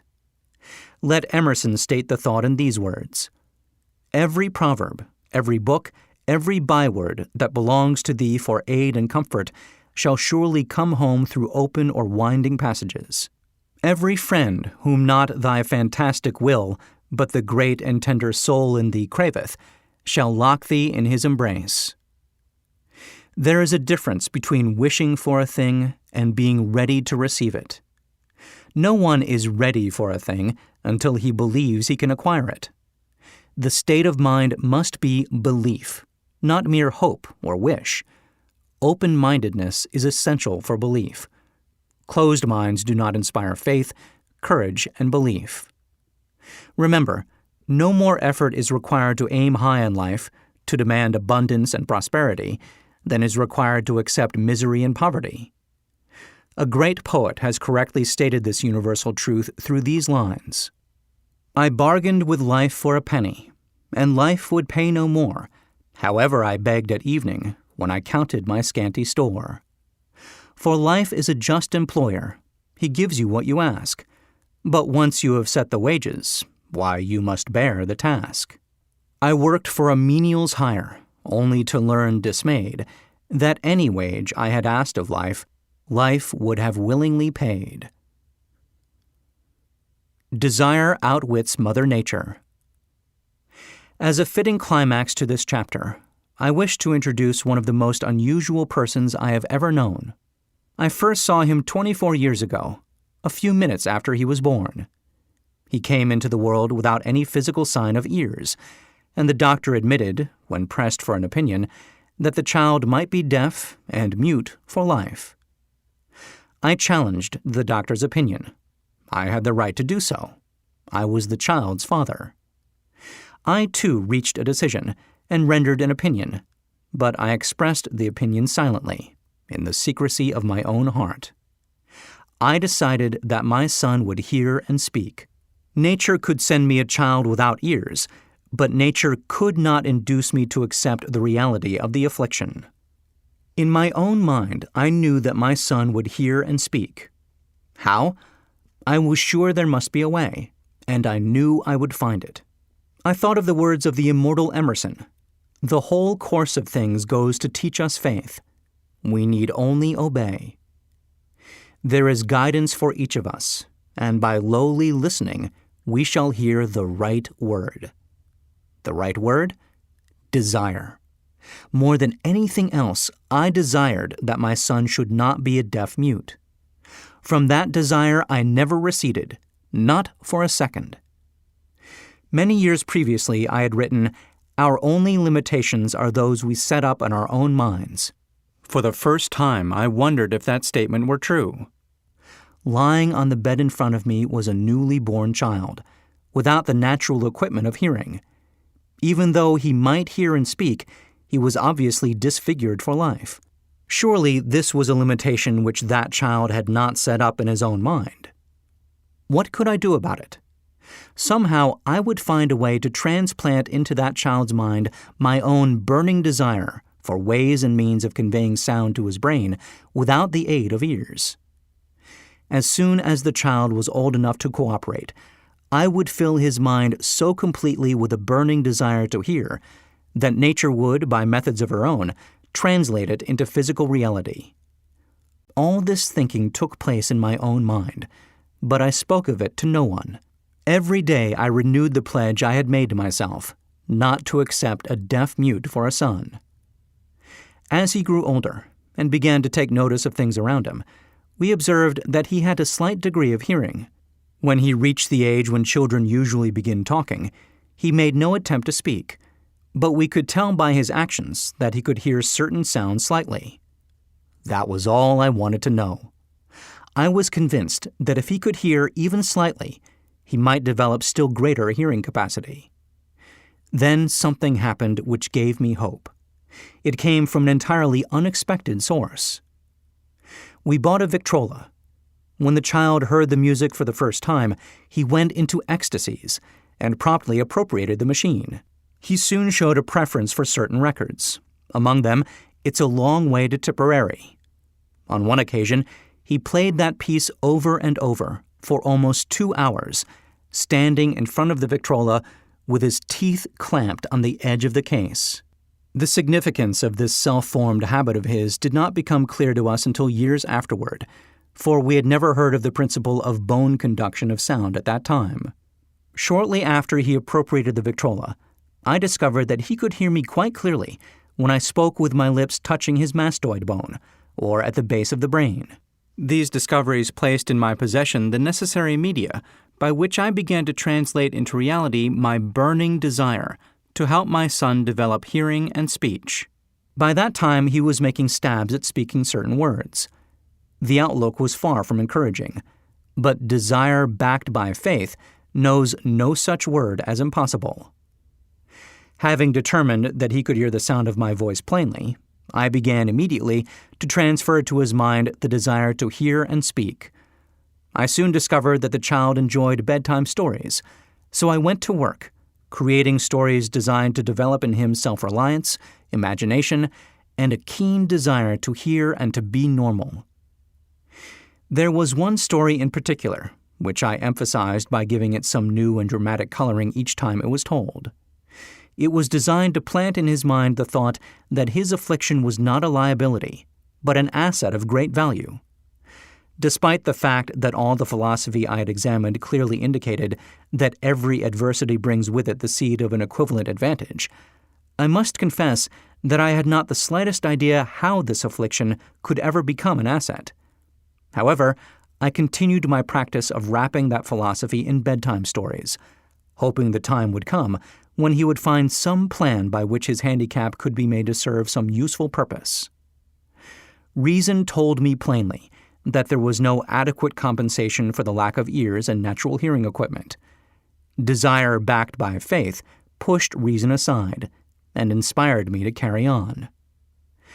As I analyzed the experience in retrospect, I can see now that my son's faith in me had much to do with the astounding results. He did not question anything I told him. I sold him the idea that he had a distinct advantage over his older brother, and that this advantage would reflect itself in many ways. For example, the teachers in school would observe that he had no ears, and because of this, they would show him special attention and treat him with extraordinary kindness. They always did. His mother saw to that, by visiting the teachers and arranging with them to give the child the extra attention necessary. I sold him the idea, too, that when he became old enough to sell newspapers — his older brother had already become a newspaper merchant — he would have a big advantage over his brother, for the reason that people would pay him extra money for his wares, because they could see that he was a bright, industrious boy, despite the fact he had no ears. We could notice that, gradually, the child's hearing was improving. Moreover, he had not the slightest tendency to be self-conscious because of his affliction. When he was about 7, he showed the first evidence that our method of servicing his mind was bearing fruit. For several months, he begged for the privilege of selling newspapers, but his mother would not give her consent. She was afraid that his deafness made it unsafe for him to go on the street alone. Finally, he took matters in his own hands. One afternoon, when he was left at home with the servants, he climbed through the kitchen window, shinnied to the ground, and set out on his own. He borrowed 6 cents in capital from the neighborhood shoemaker, invested it in papers, sold out, reinvested, and kept repeating until late in the evening. After balancing his accounts and paying back the 6 cents he had borrowed from his banker, he had a net profit of 42 cents. When we got home that night, we found him in bed asleep, with the money tightly clenched in his hand. His mother opened his hand, removed the coins, and cried. Of all things, crying over her son's first victory seemed so inappropriate. My reaction was the reverse. I laughed heartily, for I knew that my endeavor to plant in the child's mind an attitude of faith in himself had been successful. His mother saw in his first business venture a little deaf boy who had gone out in the streets and risked his life to earn money. I saw a brave, ambitious, self-reliant little businessman whose stock in himself had been increased 100% because he had gone into business on his own initiative and had won. The transaction pleased me because I knew that he had given evidence of a trait of resourcefulness that would go with him all through life. Later events proved this to be true. When his older brother wanted something, he would lie down on the floor, kick his feet in the air, cry for it, and get it. When the little deaf boy wanted something, he would plan a way to earn the money, then buy it for himself. He still follows that plan. Truly, my own son has taught me that handicaps can be converted into stepping stones, on which one may climb toward some worthy goal, unless they are accepted as obstacles and used as alibis. The little deaf boy went through the grades, high school, and college without being able to hear his teachers, excepting when they shouted loudly at close range. He did not go to a school for the deaf. We would not permit him to learn the sign language. We were determined that he should live a normal life and associate with normal children, and we stood by that decision, although it cost us many heated debates with school officials. While he was in high school, he tried an electrical hearing aid, but it was of no value to him, due, we believed, to a condition that was disclosed when the child was 6 by Dr. J. Gordon Wilson of Chicago, when he operated on one side of the boy's head and discovered that there was no sign of natural hearing equipment. During his last week in college, 18 years after the operation, something happened which marked the most important turning point of his life. Through what seemed to be mere chance, he came into possession of another electrical hearing device, which was sent to him on trial. He was slow about testing it, due to his disappointment with a similar device. Finally, he picked the instrument up and, more or less carelessly, placed it on his head, hooked up the battery, and lo, as if by a stroke of magic, his lifelong desire for normal hearing became a reality. For the first time in his life, he heard practically as well as any person with normal hearing. God moves in mysterious ways, his wonders to perform. Overjoyed because of the changed world which had been brought to him through his hearing device, he rushed to the telephone, called his mother, and heard her voice perfectly. The next day, he plainly heard the voices of his professors in class, for the first time in his life. Previously, he could hear them only when they shouted at short range. He heard the radio. He heard the talking pictures. For the first time in his life, he could converse freely with other people, without the necessity of their having to speak loudly. Truly, he had come into possession of a changed world. We had refused to accept nature's error, and by persistent desire, we had induced nature to correct that error through the only practical means available. Desire had commenced to pay dividends, but the victory was not yet complete. The boy still had to find a definite and practical way to convert his handicap into an equivalent asset. Hardly realizing the significance of what had already been accomplished, but intoxicated with the joy of his newly discovered world of sound, he wrote a letter to the manufacturer of the hearing aid, enthusiastically describing his experience. Something in his letter, something perhaps which was not written on the lines, but back of them, caused the company to invite him to New York. When he arrived, he was escorted through the factory, and while talking with the chief engineer, telling him about his changed world, a hunch, an idea, or an inspiration, call it what you wish, flashed into his mind. It was this impulsive thought which converted his affliction into an asset, destined to pay dividends in both money and happiness to thousands for all time to come. The sum and substance of that impulsive thought was this.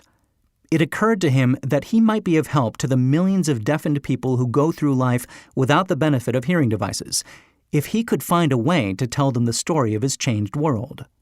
Then and there, he reached a decision to devote the remainder of his life to rendering useful service to the hard of hearing. For an entire month, he carried on an intensive research, during which he analyzed the entire marketing system of the manufacturer of the hearing device, and created ways and means of communicating with the hard of hearing all over the world, for the purpose of sharing with them his newly discovered changed world. When this was done, he put in writing a 2-year plan based upon his findings. When he presented the plan to the company, he was instantly given a position for the purpose of carrying out his ambition. Little did he dream when he went to work that he was destined to bring hope and practical relief to thousands of deafened people who, without his help, would have been doomed forever to deaf mutism. Shortly after he became associated with the manufacturer of his hearing aid, he invited me to attend a class conducted by his company for the purpose of teaching deaf mutes to hear and to speak. I had never heard of such a form of education. Therefore, I visited the class skeptical but hopeful that my time would not be entirely wasted. Here I saw a demonstration which gave me a greatly enlarged vision of what I had done to arouse and keep alive in my son's mind the desire for normal hearing. I saw deaf mutes actually being taught to hear and to speak through application of the selfsame principle I had used more than 20 years previously in saving my son from deaf mutism. Thus, through some strange turn of the wheel of fate, my son Blair and I have been destined to aid in correcting deaf mutism for those as yet unborn, because we are the only living human beings, as far as I know, who have established definitely the fact that deaf mutism can be corrected to the extent of restoring to normal life those who suffer with this affliction. It has been done for one, it will be done for others. There is no doubt in my mind that Blair would have been a deaf mute all his life if his mother and I had not managed to shape his mind as we did. The doctor who attended at his birth told us, confidentially, the child might never hear or speak. A few weeks ago, Dr. Irving Voorhees, a noted specialist on such cases, examined Blair very thoroughly. He was astounded when he learned how well my son now hears and speaks, and said his examination indicated that, theoretically, the boy should not be able to hear at all. But the lad does hear, despite the fact that X-ray pictures show there is no opening in the skull whatsoever from where his ears should be to the brain. When I planted in his mind the desire to hear and talk and live as a normal person, there went with that impulse some strange influence which caused nature to become bridge builder and span the gulf of silence between his brain and the outer world, by some means which the keenest medical specialists have not been able to interpret. It would be sacrilege for me to even conjecture as to how nature performed this miracle. It would be unforgivable if I neglected to tell the world as much as I know of the humble part I assumed in this strange experience. It is my duty and a privilege to say I believe, and not without reason, that nothing is impossible to the person who backs desire with enduring faith. Verily, a burning desire has devious ways of transmuting itself into its physical equivalent. Blair desired normal hearing. Now he has it. He was born with a handicap which might easily have sent one with a less defined desire to the street with a bundle of pencils and a tin cup. That handicap now promises to serve as the medium by which he will render useful service to many millions of hard of hearing, also to give him useful employment at adequate financial compensation the remainder of his life. The little white lies I planted in his mind when he was a child, by leading him to believe his affliction would become a great asset, which he could capitalize, has justified itself. Verily, there is nothing, right or wrong, which belief plus burning desire cannot make real. These qualities are free to everyone. In all my experience in dealing with men and women who had personal problems, I never handled a single case which more definitely demonstrates the power of desire. Authors sometimes make the mistake of writing of subjects of which they have but superficial or very elementary knowledge. It has been my good fortune to have had the privilege of testing the soundness of the power of desire through the affliction of my own son. Perhaps it was providential that the experience came as it did, for surely no one is better prepared than he to serve as an example of what happens when desire is put to the test. If Mother Nature bends to the will of desire, is it logical that mere men can defeat a burning desire? Strange and imponderable is the power of the human mind. We do not understand the method by which it uses every circumstance, every individual, every physical thing within its reach as a means of transmuting desire into its physical counterpart. Perhaps science will uncover this secret. I planted in my son's mind the desire to hear and to speak as any normal person hears and speaks. That desire has now become a reality. I planted in his mind the desire to convert his greatest handicap into his greatest asset.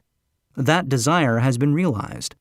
The modus operandi by which this astounding result was achieved is not hard to describe. It consisted of 3 very definite facts. First, I mixed faith with the desire for normal hearing, which I passed on to my son. Second, I communicated my desire to him in every conceivable way available, through persistent, continuous effort over a period of years. Third, he believed me. As this chapter was being completed, news came of the death of Madame Schumann-Heink. One short paragraph in the news dispatch gives the clue to this unusual woman's stupendous success as a singer. I quote the paragraph because the clue it contains is none other than desire. Early in her career, Madame Schumann-Heink visited the director of the Vienna Court Opera to have him test her voice. But he did not test it. After taking one look at the awkward and poorly dressed girl, he exclaimed none too gently, "With such a face, and with no personality at all, how can you ever expect to succeed in opera? My good child, give up the idea. Buy a sewing machine and go to work. You can never be a singer." Never is a long time. The director of the Vienna Court Opera knew much about the technique of singing. He knew little about the power of desire, when it assumes the proportion of an obsession. If he had known more of that power, he would not have made the mistake of condemning genius without giving it an opportunity. Several years ago, one of my business associates became ill. He became worse as time went on, and finally was taken to the hospital for an operation. Just before he was wheeled into the operating room, I took a look at him, and wondered how anyone as thin and emaciated as he could possibly go through a major operation successfully. The doctor warned me that there was little, if any, chance of my ever seeing him alive again. But that was the doctor's opinion. It was not the opinion of the patient. Just before he was wheeled away, he whispered feebly, "Do not be disturbed, Chief. I will be out of here in a few days." The attending nurse looked at me with pity. But the patient did come through safely. After it was all over, his physician said, nothing but his own desire to live saved him. He never would have pulled through if he had not refused to accept the possibility of death. I believe in the power of desire backed by faith, because I have seen this power lift men from lowly beginnings to places of power and wealth. I have seen it rob the grave of its victims. I have seen it serve as the medium by which men staged a comeback after having been defeated in 100 different ways. I have seen it provide my own son with a normal, happy, successful life, despite nature's having sent him into the world without ears. How can one harness and use the power of desire? This has been answered through this and the subsequent chapters of this audiobook. This message is going out to the world at the end of the longest and perhaps the most devastating depression America has ever known. It is reasonable to presume that the message may come to the attention of many who have been wounded by the depression, those who have lost their fortunes, others who have lost their positions, and great numbers who must reorganize their plans and stage a comeback. To all these, I wish to convey the thought that all achievement, no matter what may be its nature or its purpose, must begin with an intense, burning desire for something definite. Through some strange and powerful principle of mental chemistry, which she has never divulged, nature wraps up in the impulse of strong desire that something which recognizes no such word as impossible and accepts no such reality as failure. Chapter 3. Faith. Visualization of and belief in attainment of desire. The second step toward riches. Faith is the head chemist of the mind. When faith is blended with the vibration of thought, the subconscious mind instantly picks up the vibration, translates it into its spiritual equivalent, and transmits it to infinite intelligence, as in the case of prayer. The emotions of faith, love, and sex are the most powerful of all the major positive emotions. When the three are blended, they have the effect of coloring the vibration of thought in such a way that it instantly reaches the subconscious mind, where it is changed into its spiritual equivalent, the only form that induces a response from infinite intelligence. Love and faith are psychic, related to the spiritual side of man. Sex is purely biological and related only to the physical. The mixing or blending of these three emotions has the effect of opening a direct line of communication between the finite thinking mind of man and infinite intelligence. How to develop faith. There comes now a statement which will give a better understanding of the importance the principle of autosuggestion assumes in the transmutation of desire into its physical or monetary equivalent. Namely, faith is a state of mind which may be induced or created by affirmation or repeated instructions to the subconscious mind through the principle of autosuggestion. As an illustration, consider the purpose for which you are presumably listening to this audiobook. The object is, naturally, to acquire the ability to transmute the intangible thought impulse of desire into its physical counterpart, money. By following the instructions laid down in the chapters on autosuggestion and the subconscious mind, as summarized in the chapter on autosuggestion, you may convince the subconscious mind that you believe you will receive that for which you ask, and it will act upon that belief, which your subconscious mind passes back to you in the form of faith, followed by definite plans for procuring that which you desire. The method by which one develops faith, where it does not already exist, is extremely difficult to describe, almost as difficult, in fact, as it would be to describe the color of red to a blind man who has never seen color, and has nothing with which to compare what you describe to him. Faith is a state of mind which you may develop at will, after you have mastered the 13 principles, because it is a state of mind which develops voluntarily through application and use of these principles. Repetition of affirmation of orders to your subconscious mind is the only known method of voluntary development of the emotion of faith. Perhaps the meaning may be made clearer through the following explanation as to the way men sometimes become criminals. Stated in the words of a famous criminologist, "When men first come into contact with crime, they abhor it. If they remain in contact with crime for a time, they become accustomed to it and endure it. If they remain in contact with it long enough, they finally embrace it and become influenced by it." This is the equivalent of saying that any impulse of thought which is repeatedly passed on to the subconscious mind is finally accepted and acted upon by the subconscious mind, which proceeds to translate that impulse into its physical equivalent by the most practical procedure available. In connection with this, consider again the statement, "All thoughts which have been emotionalized, given feeling, and mixed with faith, begin immediately to translate themselves into their physical equivalent or counterpart." The emotions, or the feeling portion of thoughts, are the factors which give thoughts vitality, life, and action. The emotions of faith, love, and sex, when mixed with any thought impulse, give it greater action than any of these emotions can do singly. Not only thought impulses which have been mixed with faith, but those which have been mixed with any of the positive emotions, or any of the negative emotions, may reach and influence the subconscious mind. From this statement you will understand that the subconscious mind will translate into its physical equivalent a thought impulse of a negative or destructive nature, just as readily as it will act upon thought impulses of a positive or constructive nature. This accounts for the strange phenomenon which so many millions of people experience, referred to as misfortune or bad luck. There are millions of people who believe themselves doomed to poverty and failure because of some strange force over which they believe they have no control. They are the creators of their own misfortunes because of this negative belief, which is picked up by the subconscious mind and translated into its physical equivalent. This is an appropriate place at which to suggest again that you may benefit, by passing on to your subconscious mind, any desire which you wish translated into its physical or monetary equivalent in a state of expectancy or belief that the transmutation will actually take place. Your belief or faith is the element which determines the action of your subconscious mind. There is nothing to hinder you from deceiving your subconscious mind when giving it instructions through autosuggestion, as I deceived my son's subconscious mind.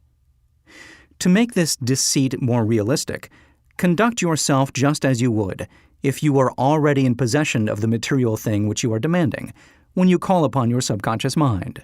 The subconscious mind will transmute into its physical equivalent, by the most direct and practical media available, any order which is given to it in a state of belief or faith that the order will be carried out. Surely enough has been stated to give a starting point, from which one may, through experiment and practice, acquire the ability to mix faith with any order given to the subconscious mind. Perfection will come through practice. It cannot come by merely reading instructions. If it be true that one may become a criminal by association with crime, and this is a known fact, it is equally true that one may develop faith by voluntarily suggesting to the subconscious mind that one has faith. The mind comes finally to take on the nature of the influences which dominate it. Understand this truth, and you will know why it is essential for you to encourage the positive emotions as dominating forces of your mind, and discourage and eliminate negative emotions. A mind dominated by positive emotions becomes a favorable abode for the state of mind known as faith. A mind so dominated may, at will, give the subconscious mind instructions, which it will accept and act upon immediately. Faith is a state of mind which may be induced by autosuggestion. All down the ages, the religionists have admonished struggling humanity to have faith in this, that, and the other dogma or creed, but they have failed to tell people how to have faith. They have not stated that faith is a state of mind, and that it may be induced by self-suggestion. In language which any normal human being can understand, we will describe all that is known about the principle through which faith may be developed, where it does not already exist. Have faith in yourself, faith in the infinite. Before we begin, you should be reminded again that faith is the eternal elixir which gives life, power, and action to the impulse of thought. The foregoing sentence is worth listening to a second time, and a third, and a fourth. It is worth saying aloud. Faith is the starting point of all accumulation of riches. Faith is the basis of all miracles, and all mysteries which cannot be analyzed by the rules of science. Faith is the only known antidote for failure. Faith is the element, the chemical, which, when mixed with prayer, gives one direct communication with infinite intelligence. Faith is the element which transforms the ordinary vibration of thought, created by the finite mind of man, into the spiritual equivalent. Faith is the only agency through which the cosmic force of infinite intelligence can be harnessed and used by man. Every one of the foregoing statements is capable of proof. The proof is simple and easily demonstrated. It is wrapped up in the principle of autosuggestion. Let us center our attention, therefore, upon the subject of self-suggestion and find out what it is and what it is capable of achieving. It is a well-known fact that one comes finally to believe whatever one repeats to oneself, whether the statement be true or false. If a man repeats a lie over and over, he will eventually accept the lie as truth. Moreover, he will believe it to be the truth. Every man is what he is because of the dominating thoughts which he permits to occupy his mind. Thoughts which a man deliberately places in his own mind and encourages with sympathy, and with which he mixes any one or more of the emotions, constitute the motivating forces which direct and control his every movement, act, and deed. Comes now a very significant statement of truth. Thoughts which are mixed with any of the feelings of emotions constitute a magnetic force which attracts, from the vibrations of the ether, other similar or related thoughts. A thought thus magnetized with emotion may be compared to a seed which, when planted in fertile soil, germinates, grows, and multiplies itself over and over again, until that which was originally one small seed becomes countless millions of seeds of the same brand. The ether is a great cosmic mass of eternal forces of vibration. It is made up of both destructive vibrations and constructive vibrations. It carries at all times vibrations of fear, poverty, disease, failure, misery, and vibrations of prosperity, health, success, and happiness, just as surely as it carries the sound of hundreds of orchestrations of music and hundreds of human voices, all of which maintain their own individuality and means of identification through the medium of radio. From the great storehouse of the ether, the human mind is constantly attracting vibrations which harmonize with that which dominates the human mind. Any thought, idea, plan, or purpose which one holds in one's mind attracts, from the vibrations of the ether, a host of its relatives, adds these relatives to its own force, and grows until it becomes the dominating, motivating master of the individual in whose mind it has been housed. Now, let us go back to the starting point and become informed as to how the original seed of an idea, plan, or purpose may be planted in the mind. The information is easily conveyed. Any idea, plan, or purpose may be placed in the mind through repetition of thought. This is why you are asked to write out a statement of your major purpose, or definite chief aim, commit it to memory, and repeat it in audible words day after day until these vibrations of sound have reached your subconscious mind. We are what we are because of the vibrations of thought which we pick up and register through the stimuli of our daily environment. Resolve to throw off the influences of any unfortunate environment and to build your own life to order. Taking inventory of mental assets and liabilities, you will discover that your greatest weakness is lack of self-confidence. This handicap can be surmounted, and timidity translated into courage, through the aid of the principle of autosuggestion. The application of this principle may be made through a simple arrangement of positive thought impulses stated in writing, memorized and repeated, until they become a part of the working equipment of the subconscious faculty of your mind. Self-confidence formula. First, I know that I have the ability to achieve the object of my definite purpose in life. Therefore, I demand of myself persistent, continuous action toward its attainment, and I here and now promise to render such action.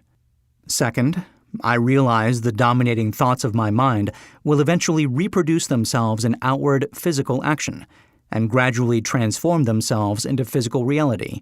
Therefore, I will concentrate my thoughts for 30 minutes daily upon the task of thinking of the person I intend to become, thereby creating in my mind a clear mental picture of that person. Third, I know through the principle of autosuggestion, any desire that I persistently hold in my mind will eventually seek expression through some practical means of attaining the object back of it. Therefore, I will devote 10 minutes daily to demanding of myself the development of self-confidence.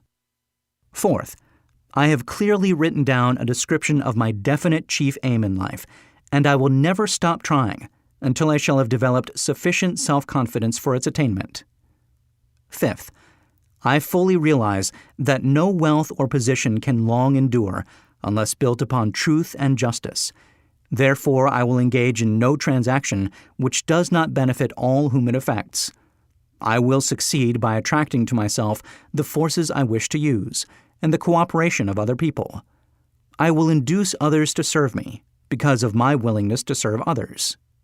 I will eliminate hatred, envy, jealousy, selfishness, and cynicism by developing love for all humanity, because I know that a negative attitude toward others can never bring me success. I will cause others to believe in me because I will believe in them and in myself. I will sign my name to this formula, commit it to memory, and repeat it aloud once a day with full faith that it will gradually influence my thoughts and actions so that I will become a self-reliant and successful person. Back of this formula is a law of nature which no man has yet been able to explain. It has baffled the scientists of all ages. The psychologists have named this law autosuggestion, and let it go at that. The name by which one calls this law is of little importance. The important fact about it is, it works for the glory and success of mankind if it is used constructively. On the other hand, if used destructively, it will destroy just as readily. In this statement may be found a very significant truth, namely that those who go down in defeat and end their lives in poverty, misery, and distress do so because of negative application of the principle of autosuggestion. The cause may be found in the fact that all impulses of thought have a tendency to clothe themselves in their physical equivalent. The subconscious mind, the chemical laboratory in which all thought impulses are combined and made ready for translation into physical reality, makes no distinction between constructive and destructive thought impulses. It works with the material we feed it, through our thought impulses. The subconscious mind will translate into reality a thought driven by fear, just as readily as it will translate into reality a thought driven by courage or faith. The pages of medical history are rich with illustrations of cases of suggestive suicide. A man may commit suicide through negative suggestion just as effectively as by any other means. In a Midwestern city, a man by the name of Joseph Grant, a bank official, borrowed a large sum of the bank's money, without the consent of the directors. He lost the money through gambling. One afternoon, the bank examiner came and began to check the accounts.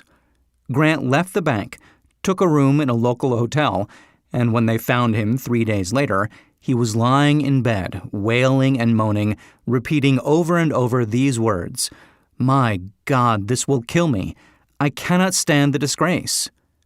In a short time, he was dead. The doctors pronounced the case one of mental suicide. Just as electricity will turn the wheels of industry and render useful service if used constructively, or snuff out life if wrongly used, so will the law of autosuggestion lead you to peace and prosperity, or down into the valley of misery, failure, and death, according to your degree of understanding and application of it.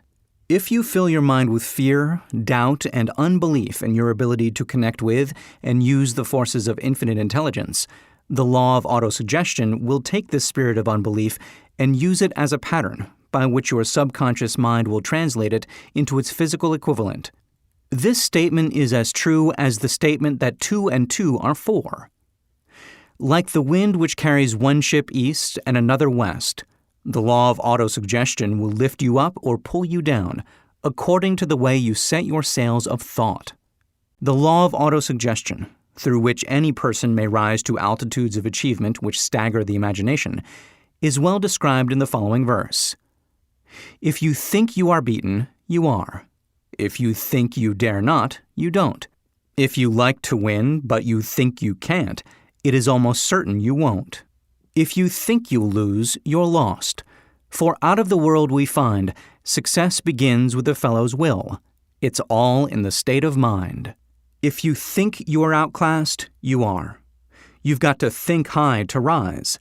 You've got to be sure of yourself before you can ever win a prize. Life's battles don't always go to the stronger or faster man, but soon or late the man who wins is the man who thinks he can. Listen to the words which have been emphasized, and you will catch the deep meaning which the poet had in mind. Somewhere in your makeup, perhaps in the cells of your brain, there lies sleeping the seed of achievement, which, if aroused and put into action, would carry you to heights such as you may never have hoped to attain. Just as a master musician may cause the most beautiful strains of music to pour forth from the strings of a violin, so may you arouse the genius which lies asleep in your brain, and cause it to drive you upward to whatever goal you may wish to achieve. Abraham Lincoln was a failure at everything he tried, until he was well past the age of 40. He was a Mr. Nobody from nowhere, until a great experience came into his life, aroused the sleeping genius within his heart and brain, and gave the world one of its really great men. That experience was mixed with the emotions of sorrow and love. It came to him through Anne Rutledge, the only woman whom he ever truly loved. It is a known fact that the emotion of love is closely akin to the state of mind known as faith, and this for the reason that love comes very near to translating one's thought impulses into their spiritual equivalent. During his work of research, the author discovered, from the analysis of the life work and achievements of hundreds of men of outstanding accomplishment, that there was the influence of a woman's love back of nearly every one of them. The emotion of love in the human heart and brain creates a favorable field of magnetic attraction, which causes an influx of the higher and finer vibrations which are afloat in the ether. If you wish evidence of the power of faith, study the achievements of men and women who have employed it. At the head of the list comes the Nazarene. Christianity is the greatest single force which influences the minds of men. The basis of Christianity is faith, no matter how many people may have perverted or misinterpreted the meaning of this great force. and no matter how many dogmas and creeds have been created in its name, which do not reflect its tenets. The sum and substance of the teachings and the achievements of Christ, which may have been interpreted as miracles, were nothing more nor less than faith. If there are any such phenomena as miracles, they are produced only through the state of mind known as faith. Some teachers of religion, and many who call themselves Christians, neither understand nor practice faith. Let us consider the power of faith, as it is now being demonstrated by a man who is well known to all of civilization, Mahatma Gandhi of India. In this man, the world has one of the most astounding examples known to civilization of the possibilities of faith. Gandhi wields more potential power than any man living at this time, and this despite the fact that he has none of the orthodox tools of power, such as money, battleships, soldiers, and materials of warfare. Gandhi has no money. He has no home. He does not own a suit of clothes, but he does have power. How does he come by that power? He created it out of his understanding of the principle of faith, and through his ability to transplant that faith into the minds of 200 million people. Gandhi has accomplished, through the influence of faith, that which the strongest military power on earth could not and never will accomplish through soldiers and military equipment. He has accomplished the astounding feat of influencing 200 million minds to coalesce and move in unison, as a single mind. What other force on earth, except faith, could do as much? There will come a day when employees as well as employers will discover the possibilities of faith. That day is dawning. The whole world has had ample opportunity during the recent business depression to witness what the lack of faith will do to business. Surely civilization has produced a sufficient number of intelligent human beings to make use of this great lesson which the depression has taught the world. During this depression, the world had evidence in abundance that widespread fear will paralyze the wheels of industry and business. Out of this experience will arise leaders in business and industry who will profit by the example which Gandhi has set for the world, and they will apply to business the same tactics which he has used in building the greatest following known in the history of the world. These leaders will come from the rank and file of the unknown men, who now labor in the steel plants, the coal mines, the automobile factories, and in the small towns and cities of America. Business is due for a reform. Make no mistake about this. The methods of the past, based upon economic combinations of force and fear, will be supplanted by the better principles of faith and cooperation. Men who labor will receive more than daily wages. They will receive dividends from the business, the same as those who supply the capital for business. But first they must give more to their employers, and stop this bickering and bargaining by force, at the expense of the public. They must earn the right to dividends. Moreover, and this is the most important thing of all, they will be led by leaders who will understand and apply the principles employed by Mahatma Gandhi. Only in this way may leaders get from their followers the spirit of full cooperation, which constitutes power in its highest and most enduring form. This stupendous machine age in which we live, and from which we are just emerging, has taken the soul out of men. Its leaders have driven men as though they were pieces of cold machinery. They were forced to do so by the employees who have bargained, at the expense of all concerned, to get and not to give. The watchword of the future will be human happiness and contentment, and when this state of mind shall have been attained, the production will take care of itself, more effectively than anything that has ever been accomplished where men did not and could not mix faith and individual interest with their labor. Because of the need for faith and cooperation in operating business and industry, it will be both interesting and profitable to analyze an event which provides an excellent understanding of the method by which industrialists and businessmen accumulate great fortunes, by giving before they try to get. The event chosen for this illustration dates back to 1900, when the United States Steel Corporation was being formed. As you listen to the story, keep in mind these fundamental facts, and you will understand how ideas have been converted into huge fortunes. First, the huge United States Steel Corporation was born in the mind of Charles M. Schwab in the form of an idea he created through his imagination. Second, he mixed faith with his idea. Third, he formulated a plan for the transformation of his idea into physical and financial reality. Fourth, he put his plan into action with his famous speech at the University Club. Fifth, he applied and followed through on his plan with persistence and backed it with firm decision until it had been fully carried out. Sixth, he prepared the way for success by a burning desire for success. If you are one of those who have often wondered how great fortunes are accumulated, this story of the creation of the United States Steel Corporation will be enlightening.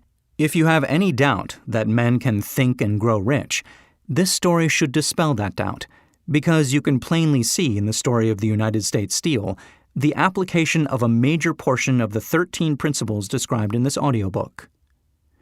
This astounding description of the power of an idea was dramatically told by John Lowell in the New York World Telegram, with whose courtesy it is here reprinted. A pretty after-dinner speech for $1 billion. When on the evening of December 12, 1900, some 80 of the nation's financial nobility gathered in the banquet hall of the University Club on Fifth Avenue to do honor to a young man from out of the West, not half a dozen of the guests realized they were to witness the most significant episode in American industrial history. J. Edward Simmons and Charles Stewart Smith, their hearts full of gratitude for the lavish hospitality bestowed on them by Charles M. Schwab during a recent visit to Pittsburgh, had arranged the dinner to introduce the 38-year-old steelman to Eastern Banking Society.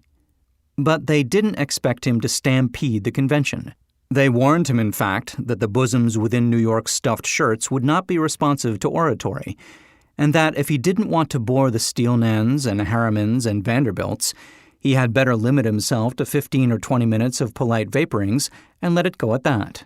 Even John Pierpont Morgan, sitting on the right hand of Schwab as became his imperial dignity, intended to grace the banquet table with his presence only briefly. And so far as the press and public were concerned, the whole affair was of so little moment that no mention of it found its way into print the next day.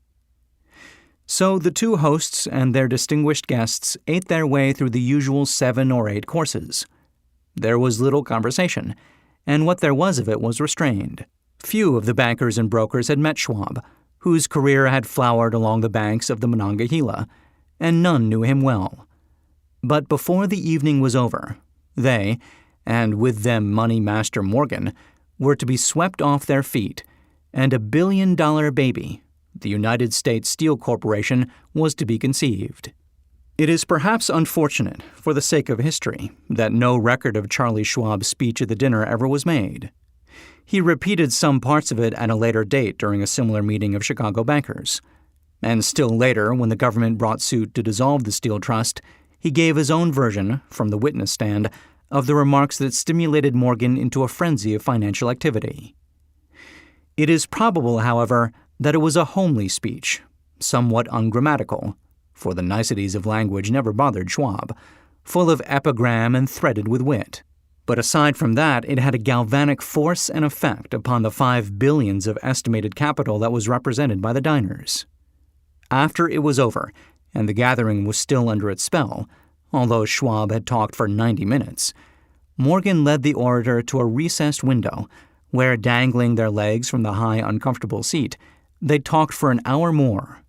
The magic of the Schwab personality had been turned on full force, but what was more important and lasting was the full-fledged, clear-cut program he laid down for the aggrandizement of steel.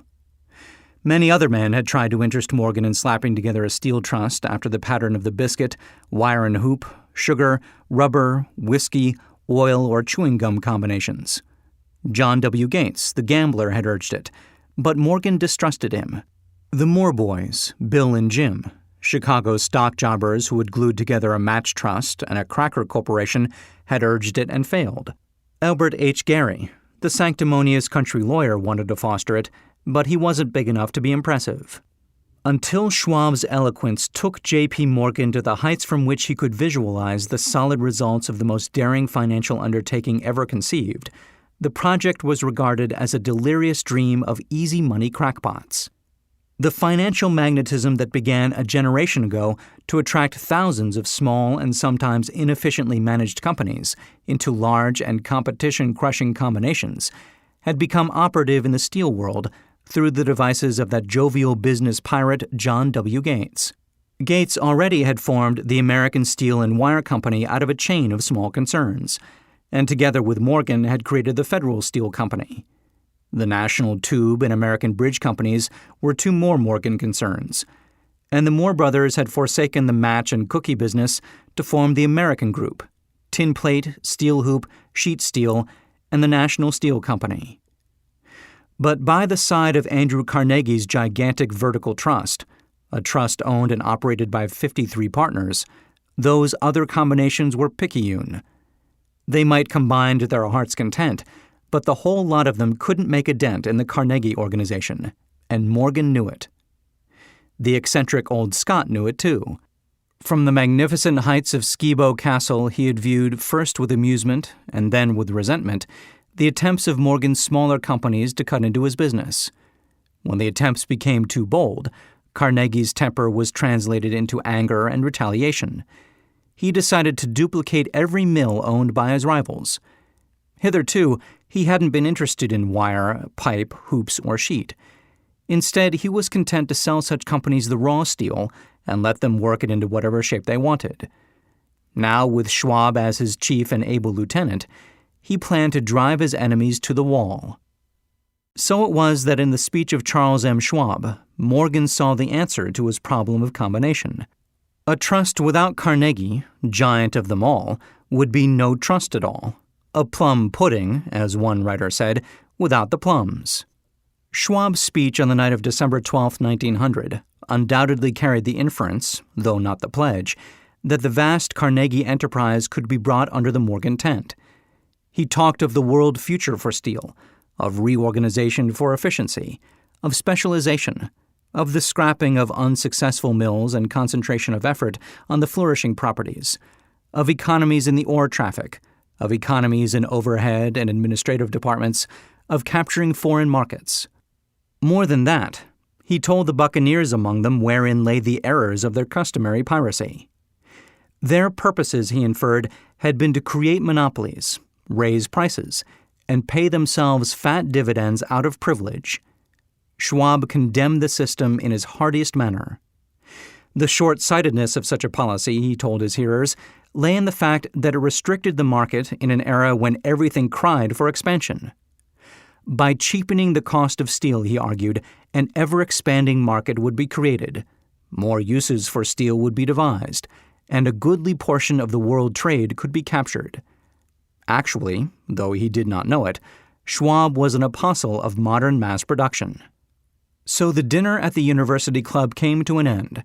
Morgan went home to think about Schwab's rosy predictions.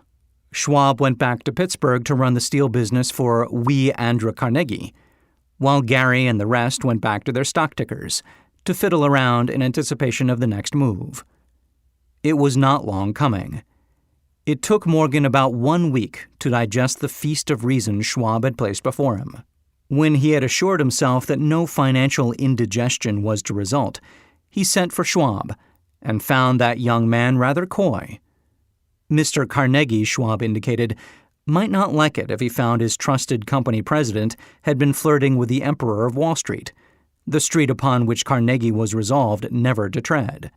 Then it was suggested by John W. Gates, the go-between, that if Schwab happened to be in the Bellevue Hotel in Philadelphia, J.P. Morgan might also happen to be there. When Schwab arrived, however, Morgan was inconveniently ill at his New York home, and so, on the elder man's pressing invitation, Schwab went to New York and presented himself at the door of the financier's library. Now, certain economic historians have professed the belief that from the beginning to the end of the drama, the stage was set by Andrew Carnegie, that the dinner to Schwab, the famous speech, the Sunday night conference between Schwab and the Money King were events arranged by the canny Scot. The truth is exactly the opposite. When Schwab was called in to consummate the deal, he didn't even know whether the little boss, as Andrew was called, would so much as listen to an offer to sell, particularly to a group of men whom Andrew regarded as being endowed with something less than holiness. But Schwab did take into the conference with him, in his own handwriting, 6 sheets of copperplate figures, representing to his mind the physical worth and the potential earning capacity of every steel company he regarded as an essential star in the new metal firmament. 4 men pondered over these figures all night. The chief, of course, was Morgan, steadfast in his belief in the divine right of money. With him was his aristocratic partner, Robert Bacon, a scholar and a gentleman. The third was John W. Gates, whom Morgan scorned as a gambler and used as a tool. The fourth was Schwab, who knew more about the processes of making and selling steel than any whole group of men then living. Throughout that conference, the Pittsburghers' figures were never questioned. If he said a company was worth so much, then it was worth that much and no more. He was insistent, too, upon including in the combination only those concerns he nominated. He had conceived a corporation in which there would be no duplication, not even to satisfy the greed of friends who wanted to unload their companies upon the broad Morgan shoulders. Thus he left out by design a number of the larger concerns upon which the walruses and carpenters of Wall Street had cast hungry eyes. When dawn came, Morgan rose and straightened his back. Only one question remained. "Do you think you can persuade Andrew Carnegie to sell?" he asked. "I can try," said Schwab. "If you can get him to sell, I will undertake the matter," said Morgan. So far, so good. But would Carnegie sell? How much would he demand? Schwab thought about $320 million. What would he take payment in? Common or preferred stocks? Bonds? Cash? Nobody could raise $333 million in cash. There was a golf game in January on the frost-cracking heath of the St. Andrews Links in Westchester, with Andrew bundled up in sweaters against the cold, and Charlie talking volubly, as usual, to keep his spirits up. But no word of business was mentioned until the pair sat down in the cozy warmth of the Carnegie cottage hard by. Then, with the same persuasiveness that had hypnotized 80 millionaires at the University Club, Schwab poured out the glittering promises of retirement and comfort, of untold millions, to satisfy the old man's social caprices. Carnegie capitulated, wrote a figure on a slip of paper, handed it to Schwab and said, "All right, that's what we'll sell for." The figure was approximately $400 million and was reached by taking the $320 million mentioned by Schwab as a basic figure and adding to it $80 million to represent the increased capital value over the previous 2 years. Later, on the deck of a transatlantic liner, the Scotsman said ruefully to Morgan, "I wish I had asked you for $100 million more." "If you had asked for it, you'd have gotten it," Morgan told him cheerfully. There was an uproar, of course. A British correspondent cabled that the foreign steel world was appalled by the gigantic combination. President Hadley of Yale declared that unless trusts were regulated, the country might expect an emperor in Washington within the next 25 years. But that able stock manipulator, Keene, went at his work of shoving the new stock at the public so vigorously that all the excess water, estimated by some at nearly $600 million, was absorbed in a twinkling. So Carnegie had his millions, and the Morgan Syndicate had $620 million for all its trouble, and all the boys, from Gates to Gary, had their millions. The 38-year-old Schwab had his reward. He was made president of the new corporation and remained in control until 1930. The dramatic story of big business, which you have just finished, was included in this audiobook because it is a perfect illustration of the method by which desire can be transmuted into its physical equivalent. I imagine some listeners will question the statement that a mere intangible desire can be converted into its physical equivalent. Doubtless some will say, "You cannot convert nothing into something." The answer is in the story of United States Steel. That giant organization was created in the mind of one man. The plan by which the organization was provided with the steel mills that gave it financial stability was created in the mind of the same man. His faith, his desire, his imagination, his persistence were the real ingredients that went into United States Steel. The steel mills and mechanical equipment acquired by the corporation, after it had been brought into legal existence were incidental. But careful analysis will disclose the fact that the appraised value of the properties acquired by the corporation increased in value by an estimated $600 million by the mere transaction which consolidated them under one management. In other words, Charles M. Schwab's idea, plus the faith with which he conveyed it to the minds of J.P. Morgan and the others, was marketed for a profit of approximately $600 million. Not an insignificant sum for a single idea. What happened to some of the men who took their share of the millions of dollars of profit made by this transaction is a matter with which we are not now concerned. The important feature of the astounding achievement is that it serves as unquestionable evidence of the soundness of the philosophy described in this audiobook, because this philosophy was the warp and the woof of the entire transaction. Moreover, the practicability of the philosophy has been established by the fact that the United States Steel Corporation prospered and became one of the richest and most powerful corporations in America, employing thousands of people, developing new uses for steel, and opening new markets, thus proving that the $600 million in profit which the Schwab idea produced was earned. Riches begin in the form of thought. The amount is limited only by the person in whose mind the thought is put into motion. Faith removes limitations. Remember this when you are ready to bargain with life for whatever it is that you ask as your price for having passed this way. Remember also that the man who created the United States Steel Corporation was practically unknown at the time. He was merely Andrew Carnegie's Man Friday until he gave birth to his famous idea. After that, he quickly rose to a position of power, fame, and riches. There are no limitations to the mind except those we acknowledge. Both poverty and riches are the offspring of thought. Chapter 4. Autosuggestion. The medium for influencing the subconscious mind. The third step toward riches. Autosuggestion is a term which applies to all suggestions and all self-administered stimuli which reach one's mind through the five senses. Stated in another way, autosuggestion is self-suggestion. It is the agency of communication between that part of the mind where conscious thought takes place and that which serves as the seat of action for the subconscious mind. Through the dominating thoughts which one permits to remain in the conscious mind, whether these thoughts be negative or positive is immaterial, the principle of autosuggestion voluntarily reaches the subconscious mind and influences it with these thoughts.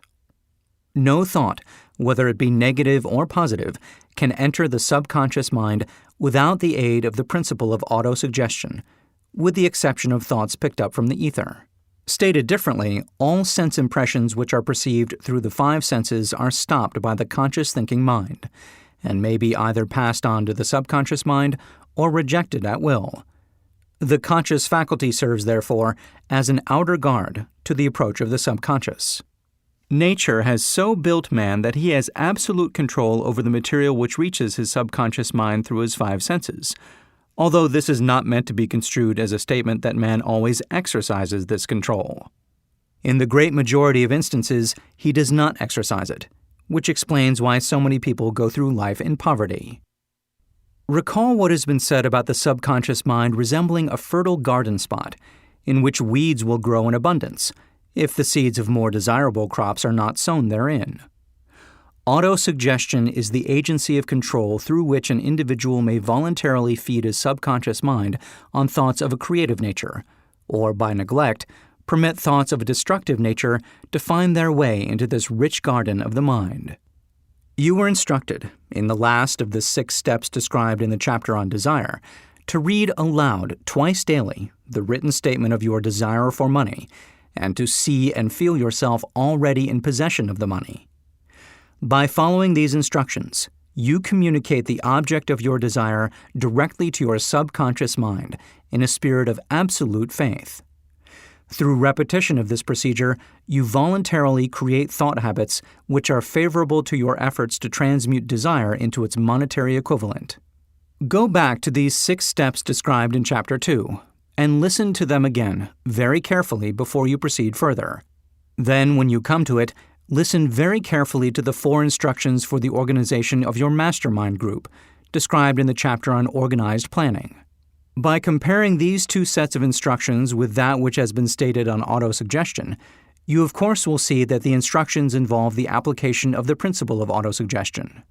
Remember, therefore, when reading aloud the statement of your desire, through which you are endeavoring to develop a money consciousness, that the mere reading of the words is of no consequence unless you mix emotion or feeling with your words. If you repeat 1,000,000 times the famous Émile Coué formula, day by day, in every way, I am getting better and better, without mixing emotion and faith with your words, you will experience no desirable results. Your subconscious mind recognizes and acts upon only thoughts which have been well mixed with emotion or feeling. This is a fact of such importance as to warrant repetition in practically every chapter, because the lack of understanding of this is the main reason the majority of people who try to apply the principle of autosuggestion get no desirable results. Plain, unemotional words do not influence the subconscious mind. You will get no appreciable results until you learn to reach your subconscious mind with thoughts or spoken words which have been well emotionalized with belief. Do not become discouraged if you cannot control and direct your emotions the first time you try to do so. Remember, there is no such possibility as something for nothing. Ability to reach and influence your subconscious mind has its price, and you must pay that price. You cannot cheat, even if you desire to do so. The price of ability to influence your subconscious mind is everlasting persistence in applying the principles described here. You cannot develop the desired ability for a lower price. You and you alone must decide whether or not the reward for which you are striving, the money consciousness, is worth the price you must pay for it in effort. Wisdom and cleverness alone will not attract and retain money except in a few very rare instances, where the law of averages favors the attraction of money through these sources. The method of attracting money described here does not depend upon the law of averages. Moreover, the method plays no favorites. It will work for one person as effectively as it will for another. Where failure is experienced, it is the individual, not the method, which has failed. If you try and fail, make another effort, and still another, until you succeed. Your ability to use the principle of autosuggestion will depend very largely upon your capacity to concentrate upon a given desire until that desire becomes a burning obsession. When you begin to carry out the instructions in connection with the 6 steps described in the 2nd chapter, it will be necessary for you to make use of the principle of concentration. Let us here offer suggestions for the effective use of concentration. When you begin to carry out the first of the 6 steps, which instructs you to fix in your own mind the exact amount of money you desire, hold your thoughts on that amount of money by concentration or fixation of attention with your eyes closed until you can actually see the physical appearance of the money. Do this at least once each day. As you go through these exercises, follow the instructions given in the chapter on faith and see yourself actually in possession of the money. Here is a most significant fact. The subconscious mind takes any orders given it in a spirit of absolute faith and acts upon those orders, although the orders often have to be presented over and over again through repetition before they are interpreted by the subconscious mind. Following the preceding statement, consider the possibility of playing a perfectly legitimate trick on your subconscious mind by making it believe, because you believe it, that you must have the amount of money you are visualizing, that this money is already awaiting your claim, that the subconscious mind must hand over to you practical plans for acquiring the money which is yours. Hand over the thought suggested in the preceding paragraph to your imagination, and see what your imagination can or will do to create practical plans for the accumulation of money through transmutation of your desire. Do not wait for a definite plan, through which you intend to exchange services or merchandise in return for the money you are visualizing, but begin at once to see yourself in possession of the money, demanding and expecting, meanwhile, that your subconscious mind will hand over the plan or plans you need. Be on the alert for these plans, and when they appear, put them into action immediately. When the plans appear, they will probably flash into your mind through the sixth sense, in the form of an inspiration. This inspiration may be considered a direct telegram or message from infinite intelligence. Treat it with respect, and act upon it as soon as you receive it. Failure to do this will be fatal to your success. In the fourth of the 6 steps, you are instructed to create a definite plan for carrying out your desire, and begin at once to put this plan into action. You should follow this instruction in the manner described in the preceding paragraph. Do not trust to your reason when creating your plan for accumulating money through the transmutation of desire. Your reason is faulty. Moreover, your reasoning faculty may be lazy, and if you depend entirely upon it to serve you, it may disappoint you. When visualizing the money you intend to accumulate with closed eyes, see yourself rendering the service or delivering the merchandise you intend to give in return for this money. This is important. Summary of instructions. The fact that you are listening to this audiobook is an indication that you earnestly seek knowledge. It is also an indication that you are a student of this subject. If you are only a student, there is a chance that you may learn much that you did not know, but you will learn only by assuming an attitude of humility. If you choose to follow some of the instructions, but neglect or refuse to follow others, you will fail. To get satisfactory results, you must follow all instructions in a spirit of faith. The instructions given in connection with the 6 steps in the 2nd chapter will now be summarized and blended with the principles covered by this chapter as follows. First, go into some quiet spot, preferably in bed at night, where you will not be disturbed or interrupted. Close your eyes and repeat aloud, so you may hear your own words, the written statement of the amount of money you intend to accumulate, the time limit for its accumulation, and a description of the service or merchandise you intend to give in return for the money. As you carry out these instructions, see yourself already in possession of the money.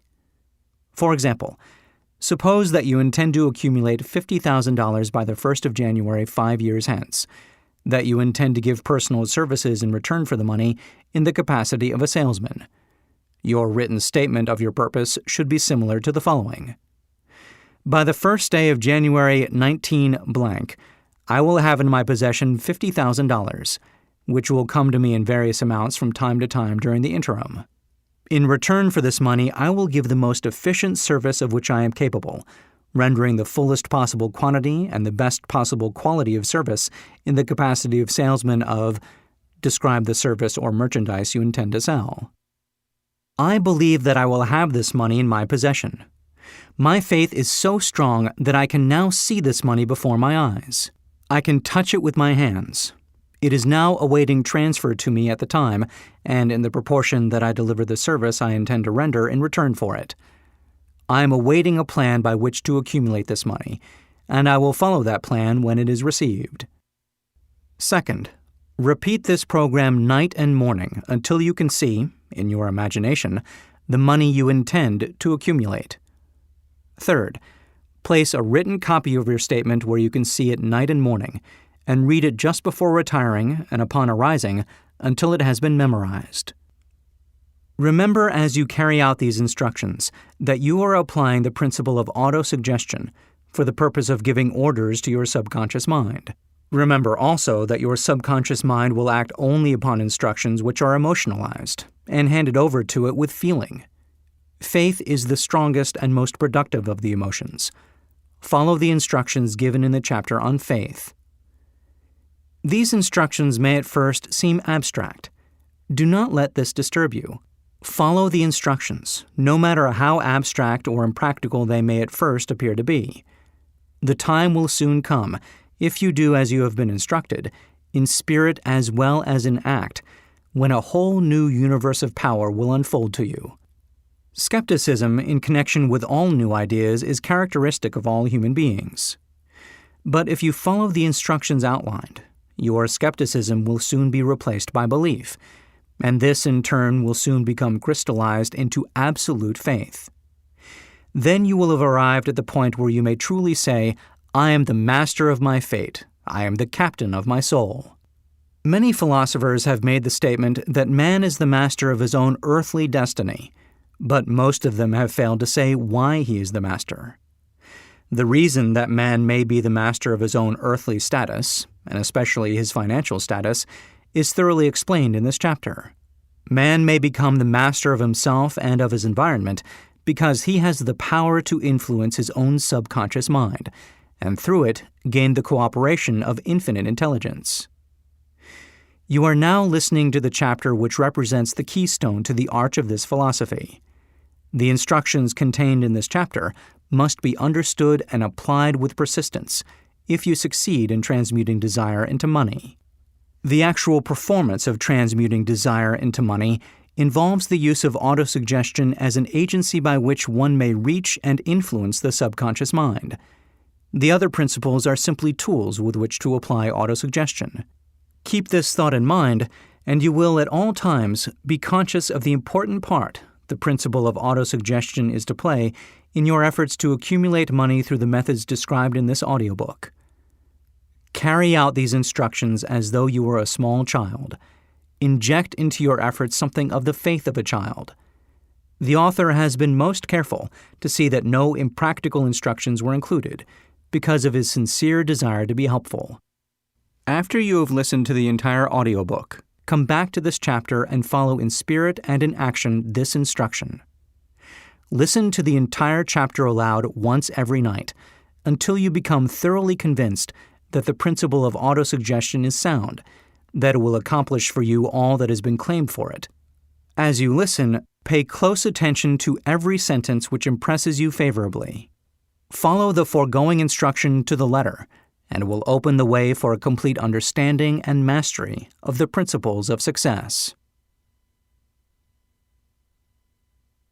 Chapter 5. Specialized Knowledge. Personal Experiences or Observations. The fourth step toward riches. There are two kinds of knowledge. One is general, the other is specialized. General knowledge, no matter how great in quantity or variety it may be, is of but little use in the accumulation of money. The faculties of the great universities possess in the aggregate practically every form of general knowledge known to civilization. Most of the professors have but little or no money. They specialize on teaching knowledge, but they do not specialize on the organization or the use of knowledge. Knowledge will not attract money unless it is organized and intelligently directed through practical plans of action to the definite end of accumulation of money. Lack of understanding of this fact has been the source of confusion to millions of people who falsely believe that knowledge is power. It is nothing of the sort. Knowledge is only potential power. It becomes power only when and if it is organized into definite plans of action and directed to a definite end. This missing link in all systems of education known to civilization today may be found in the failure of educational institutions to teach their students how to organize and use knowledge after they acquire it. Many people make the mistake of assuming that because Henry Ford had but little schooling, he is not a man of education. Those who make this mistake do not know Henry Ford, nor do they understand the real meaning of the word educate. That word is derived from the Latin word educo, meaning to adduce, to draw out, to develop from within. An educated man is not necessarily one who has an abundance of general or specialized knowledge. An educated man is one who has so developed the faculties of his mind that he may acquire anything he wants, or its equivalent, without violating the rights of others. Henry Ford comes well within the meaning of this definition. During the World War, a Chicago newspaper published certain editorials in which, among other statements, Henry Ford was called an ignorant pacifist. Mr. Ford objected to the statements and brought suit against the paper for libeling him. When the suit was tried in the courts, the attorneys for the paper pleaded justification and placed Mr. Ford himself on the witness stand for the purpose of proving to the jury that he was ignorant. The attorneys asked Mr. Ford a great variety of questions, all of them intended to prove, by his own evidence, that while he might possess considerable specialized knowledge pertaining to the manufacture of automobiles, he was, in the main, ignorant. Mr. Ford was plied with such questions as the following. Who was Benedict Arnold, and how many soldiers did the British send over to America to put down the rebellion of 1776? In answer to the last question, Mr. Ford replied, I do not know the exact number of soldiers the British sent over, but I have heard that it was a considerably larger number than ever went back. Finally, Mr. Ford became tired of this line of questioning, and in reply to a particularly offensive question, he leaned over, pointed his finger at the lawyer who had asked the question, and said, If I should really want to answer the foolish question you've just asked, or any of the other questions you have been asking me, let me remind you that I have a row of electric push buttons on my desk, and by pushing the right button, I can summon to my aid men who can answer any question I desire to ask concerning the business to which I am devoting most of my efforts. Now, will you kindly tell me why I should clutter up my mind with general knowledge for the purpose of being able to answer questions, when I have men around me who can supply any knowledge I require? There certainly was good logic to that reply. That answer floored the lawyer. Every person in the courtroom realized it was the answer not of an ignorant man, but of a man of education. Any man is educated who knows where to get knowledge when he needs it, and how to organize that knowledge into definite plans of action. Through the assistance of his mastermind group, Henry Ford had at his command all the specialized knowledge he needed to enable him to become one of the wealthiest men in America. It was not essential that he have this knowledge in his own mind. Surely no person who has sufficient inclination and intelligence to listen to a book of this nature can possibly miss the significance of this illustration. Before you can be sure of your ability to transmute desire into its monetary equivalent, you will require specialized knowledge of the service, merchandise, or profession which you intend to offer in return for fortune. Perhaps you may need much more specialized knowledge than you have the ability or the inclination to acquire. And if this should be true, you may bridge your weakness through the aid of your mastermind group. Andrew Carnegie stated that he personally knew nothing about the technical end of the steel business. Moreover, he did not particularly care to know anything about it. The specialized knowledge which he required for the manufacture and marketing of steel, he found available through the individual units of his mastermind group. The accumulation of great fortunes calls for power, and power is acquired through highly organized and intelligently directed specialized knowledge. But that knowledge does not necessarily have to be in the possession of the man who accumulates the fortune. The preceding paragraph should give hope and encouragement to the man with ambition to accumulate a fortune, who has not possessed himself of the necessary education to supply such specialized knowledge as he may require. Men sometimes go through life suffering from inferiority complexes, because they are not men of education. The man who can organize and direct a mastermind group of men who possess knowledge useful in the accumulation of money is just as much a man of education as any man in the group. Remember this if you suffer from a feeling of inferiority because your schooling has been limited. Thomas Edison had only 3 months of schooling during his entire life. He did not lack education, neither did he die poor. Henry Ford had less than a 6th grade schooling, but he has managed to do pretty well by himself financially. Specialized knowledge is among the most plentiful and the cheapest forms of service which may be had.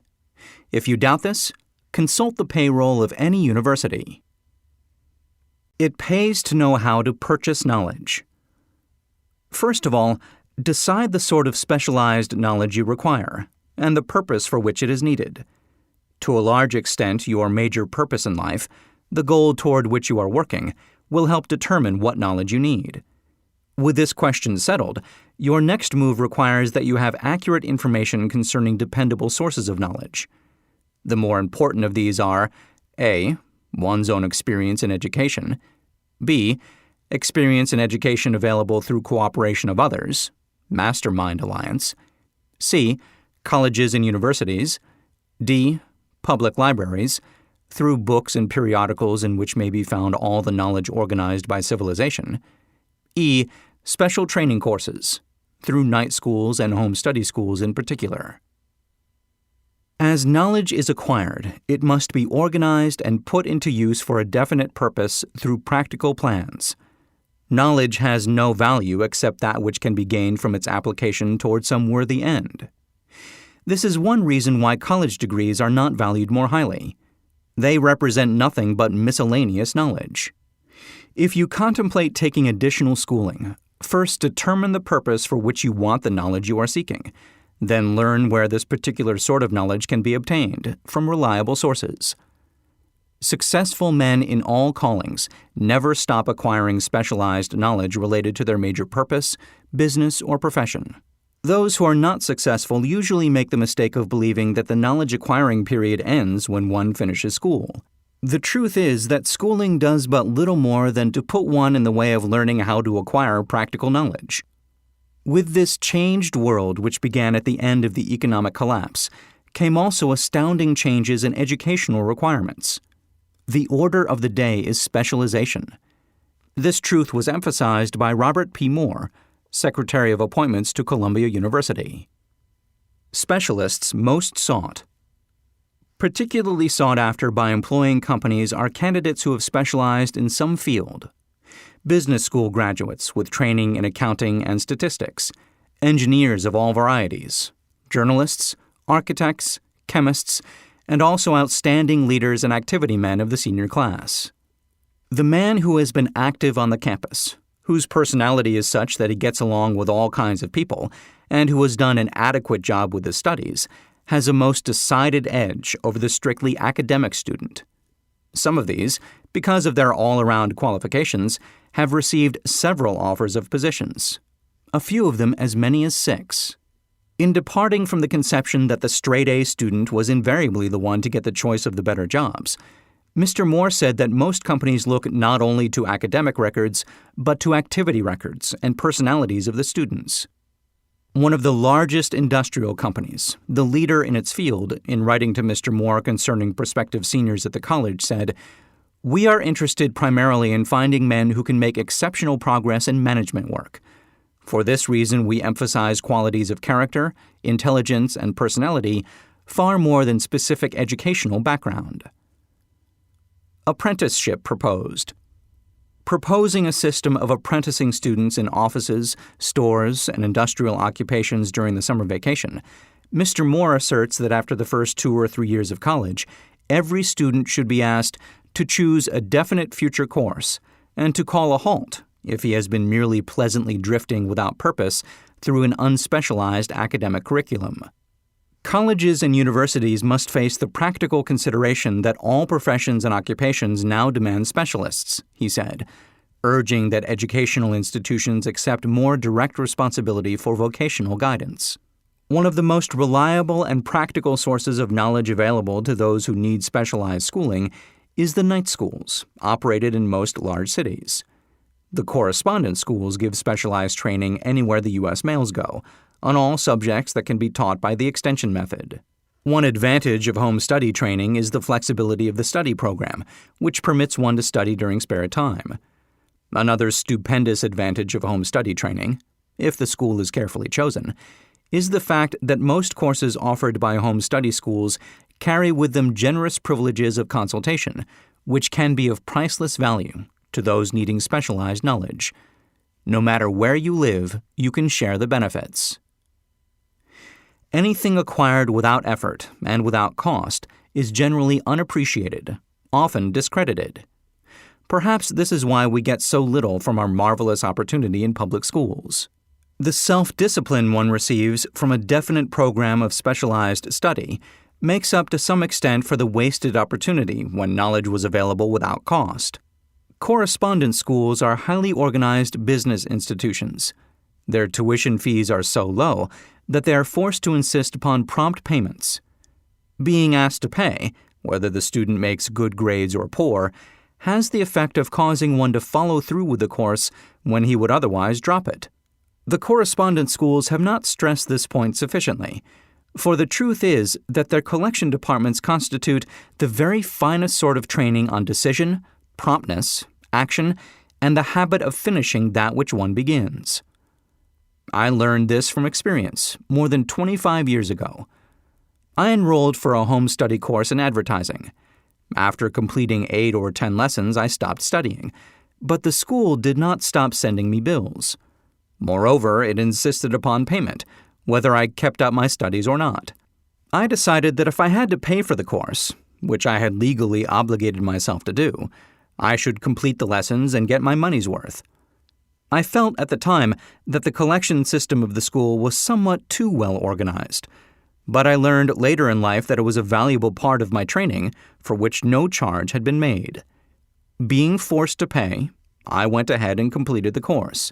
Later in life, I discovered that the efficient collection system of that school had been worth much in the form of money earned because of the training in advertising I had so reluctantly taken. We have in this country what is said to be the greatest public school system in the world. We have invested fabulous sums for fine buildings. We have provided convenient transportation for children living in the rural districts, so they may attend the best schools. But there is one astounding weakness to this marvelous system. It is free. One of the strange things about human beings is that they value only that which has a price. The free schools of America and the free public libraries do not impress people because they are free. This is the major reason why so many people find it necessary to acquire additional training after they quit school and go to work. It is also one of the major reasons why employers give greater consideration to employees who take home study courses. They have learned from experience that any person who has the ambition to give up a part of his spare time to studying at home has in him those qualities which make for leadership. This recognition is not a charitable gesture. It is sound business judgment upon the part of the employers. There is one weakness in people for which there is no remedy. It is the universal weakness of lack of ambition. Persons, especially salaried people who schedule their spare time to provide for home study, seldom remain at the bottom very long.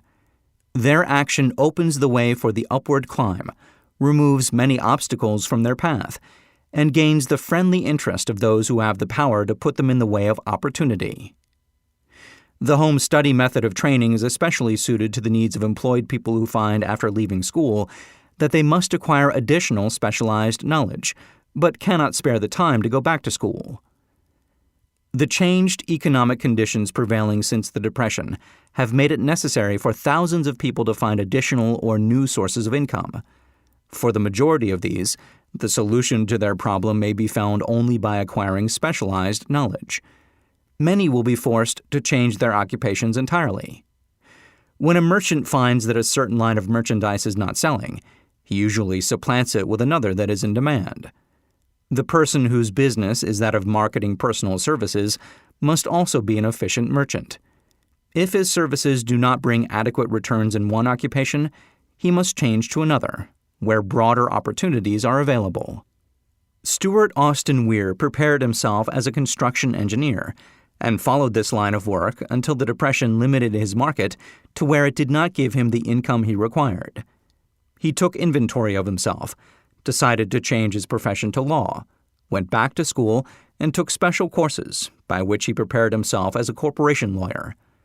Despite the fact the Depression had not ended, he completed his training, passed the bar examination, and quickly built a lucrative law practice in Dallas, Texas. In fact, he is turning away clients. Just to keep the record straight, and to anticipate the alibis of those who will say, "I couldn't go to school because I have a family to support," or "I'm too old," I will add the information that Mr. Weir was past 40 and married when he went back to school. Moreover, by carefully selecting highly specialized courses in colleges best prepared to teach the subjects chosen, Mr. Weir completed in 2 years the work for which the majority of law students require 4 years. It pays to know how to purchase knowledge. The person who stops studying merely because he has finished school is forever hopelessly doomed to mediocrity, no matter what may be his calling. The way of success is the way of continuous pursuit of knowledge. Let us consider a specific instance. During the Depression, a salesman in a grocery store found himself without a position. Having had some bookkeeping experience, he took a special course in accounting, familiarized himself with all the latest bookkeeping and office equipment, and went into business for himself. Starting with the grocer for whom he had formerly worked, he made contracts with more than 100 small merchants to keep their books, at a very nominal monthly fee. His idea was so practical that he soon found it necessary to set up a portable office in a light delivery truck, which he equipped with modern bookkeeping machinery. He now has a fleet of these bookkeeping offices on wheels and employs a large staff of assistants, thus providing small merchants with accounting service equal to the best that money can buy at very nominal cost. Specialized knowledge plus imagination were the ingredients that went into this unique and successful business. Last year, the owner of that business paid an income tax of almost 10 times as much as was paid by the merchant for whom he worked when the Depression forced upon him a temporary adversity which proved to be a blessing in disguise. The beginning of this successful business was an idea. Inasmuch as I had the privilege of supplying the unemployed salesman with that idea, I now assume the further privilege of suggesting another idea, which has within it the possibility of even greater income. Also the possibility of rendering useful service to thousands of people who badly need that service. The idea was suggested by the salesman who gave up selling and went into the business of keeping books on a wholesale basis. When the plan was suggested as a solution to his unemployment problem, he quickly exclaimed, "I like the idea, but I would not know how to turn it into cash." In other words, he complained he would not know how to market his bookkeeping knowledge after he acquired it. So that brought up another problem which had to be solved. With the aid of a young woman typist, clever at hand lettering and who could put the story together, a very attractive book was prepared, describing the advantages of the new system of bookkeeping. The pages were neatly typed and pasted in an ordinary scrapbook, which was used as a silent salesman, with which the story of this new business was so effectively told that its owner soon had more accounts than he could handle. There are thousands of people all over the country who need the services of a merchandising specialist, capable of preparing an attractive brief for use in marketing personal services.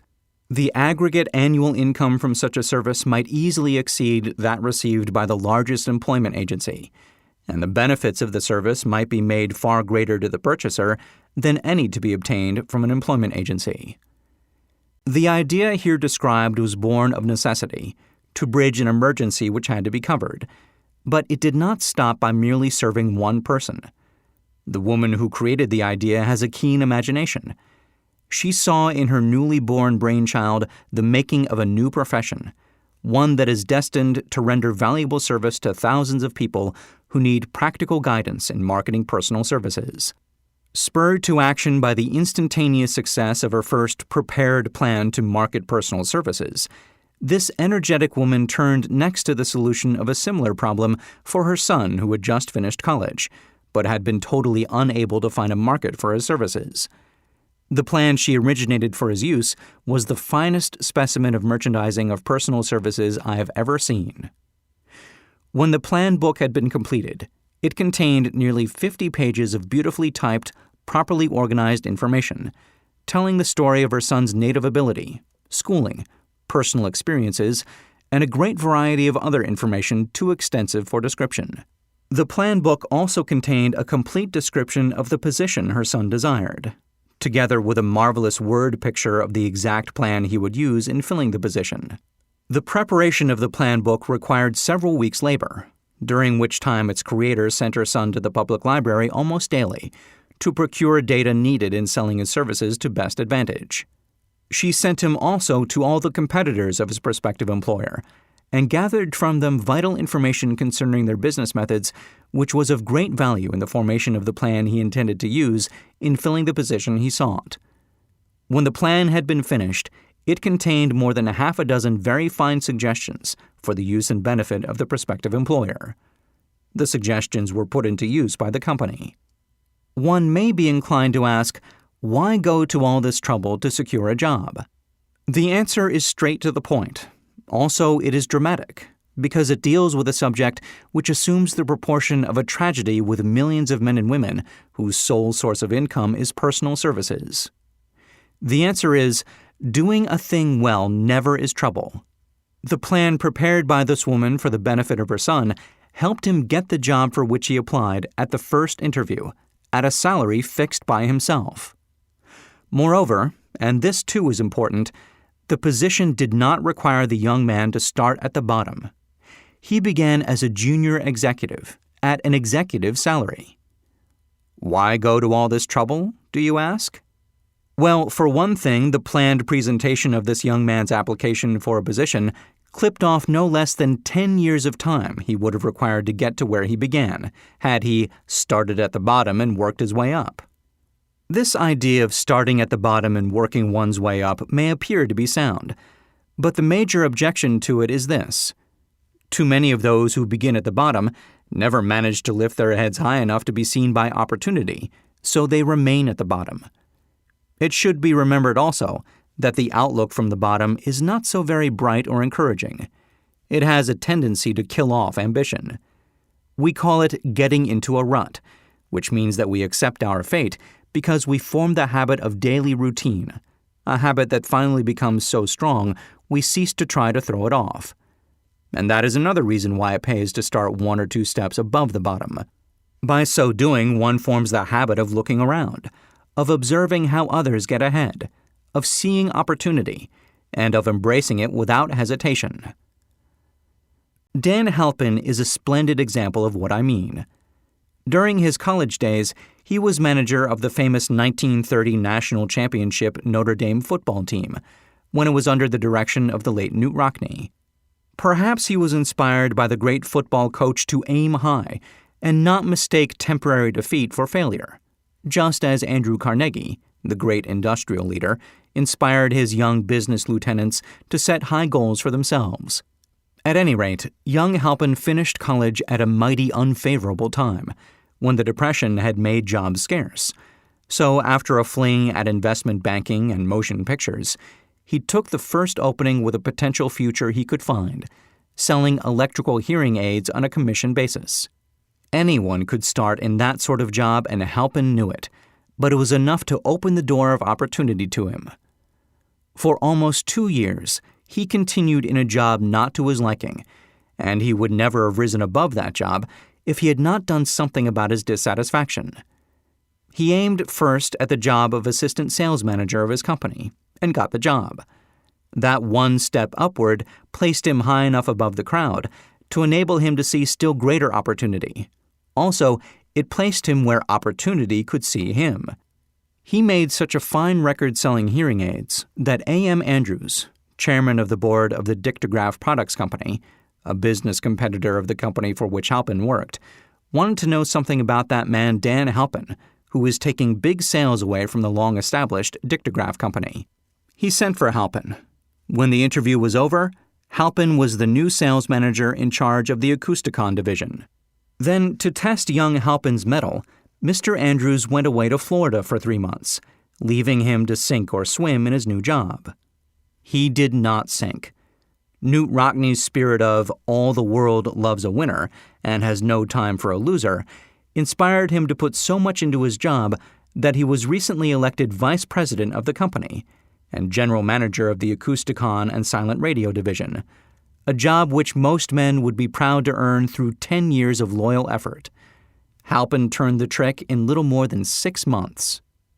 It is difficult to say whether Mr. Andrews or Mr. Halpin is more deserving of eulogy, for the reason that both showed evidence of having an abundance of that very rare quality known as imagination.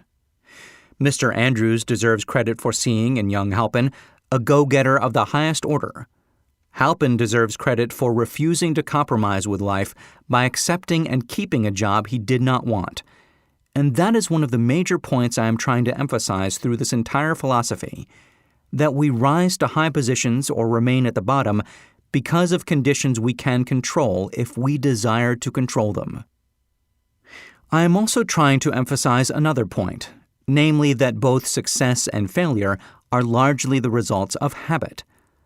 I have not the slightest doubt that Dan Halpin's close association with the greatest football coach America ever knew planted in his mind the same brand of desire to excel which made the Notre Dame football team world famous.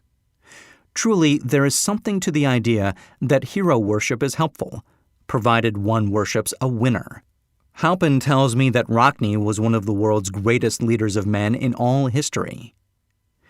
My belief in the theory that business associations are vital factors, both in failure and in success, was recently demonstrated when my son Blair was negotiating with Dan Halpin for a position.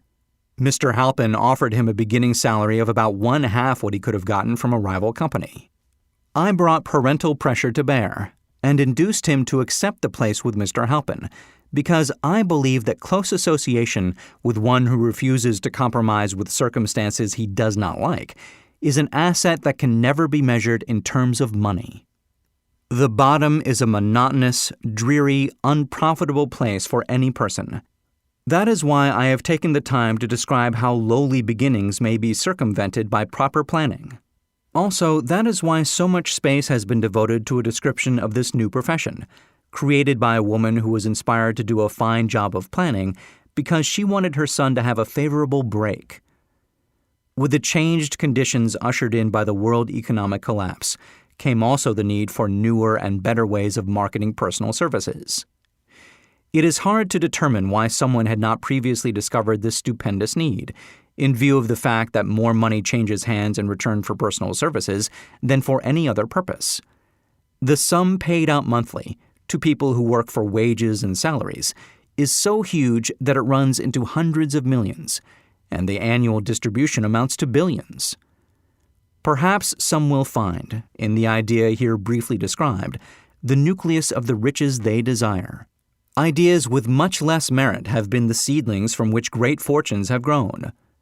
Woolworth's 5 and 10 cent store idea, for example, had far less merit, but it piled up a fortune for its creator. Those seeing opportunity lurking in this suggestion will find valuable aid in the chapter on organized planning.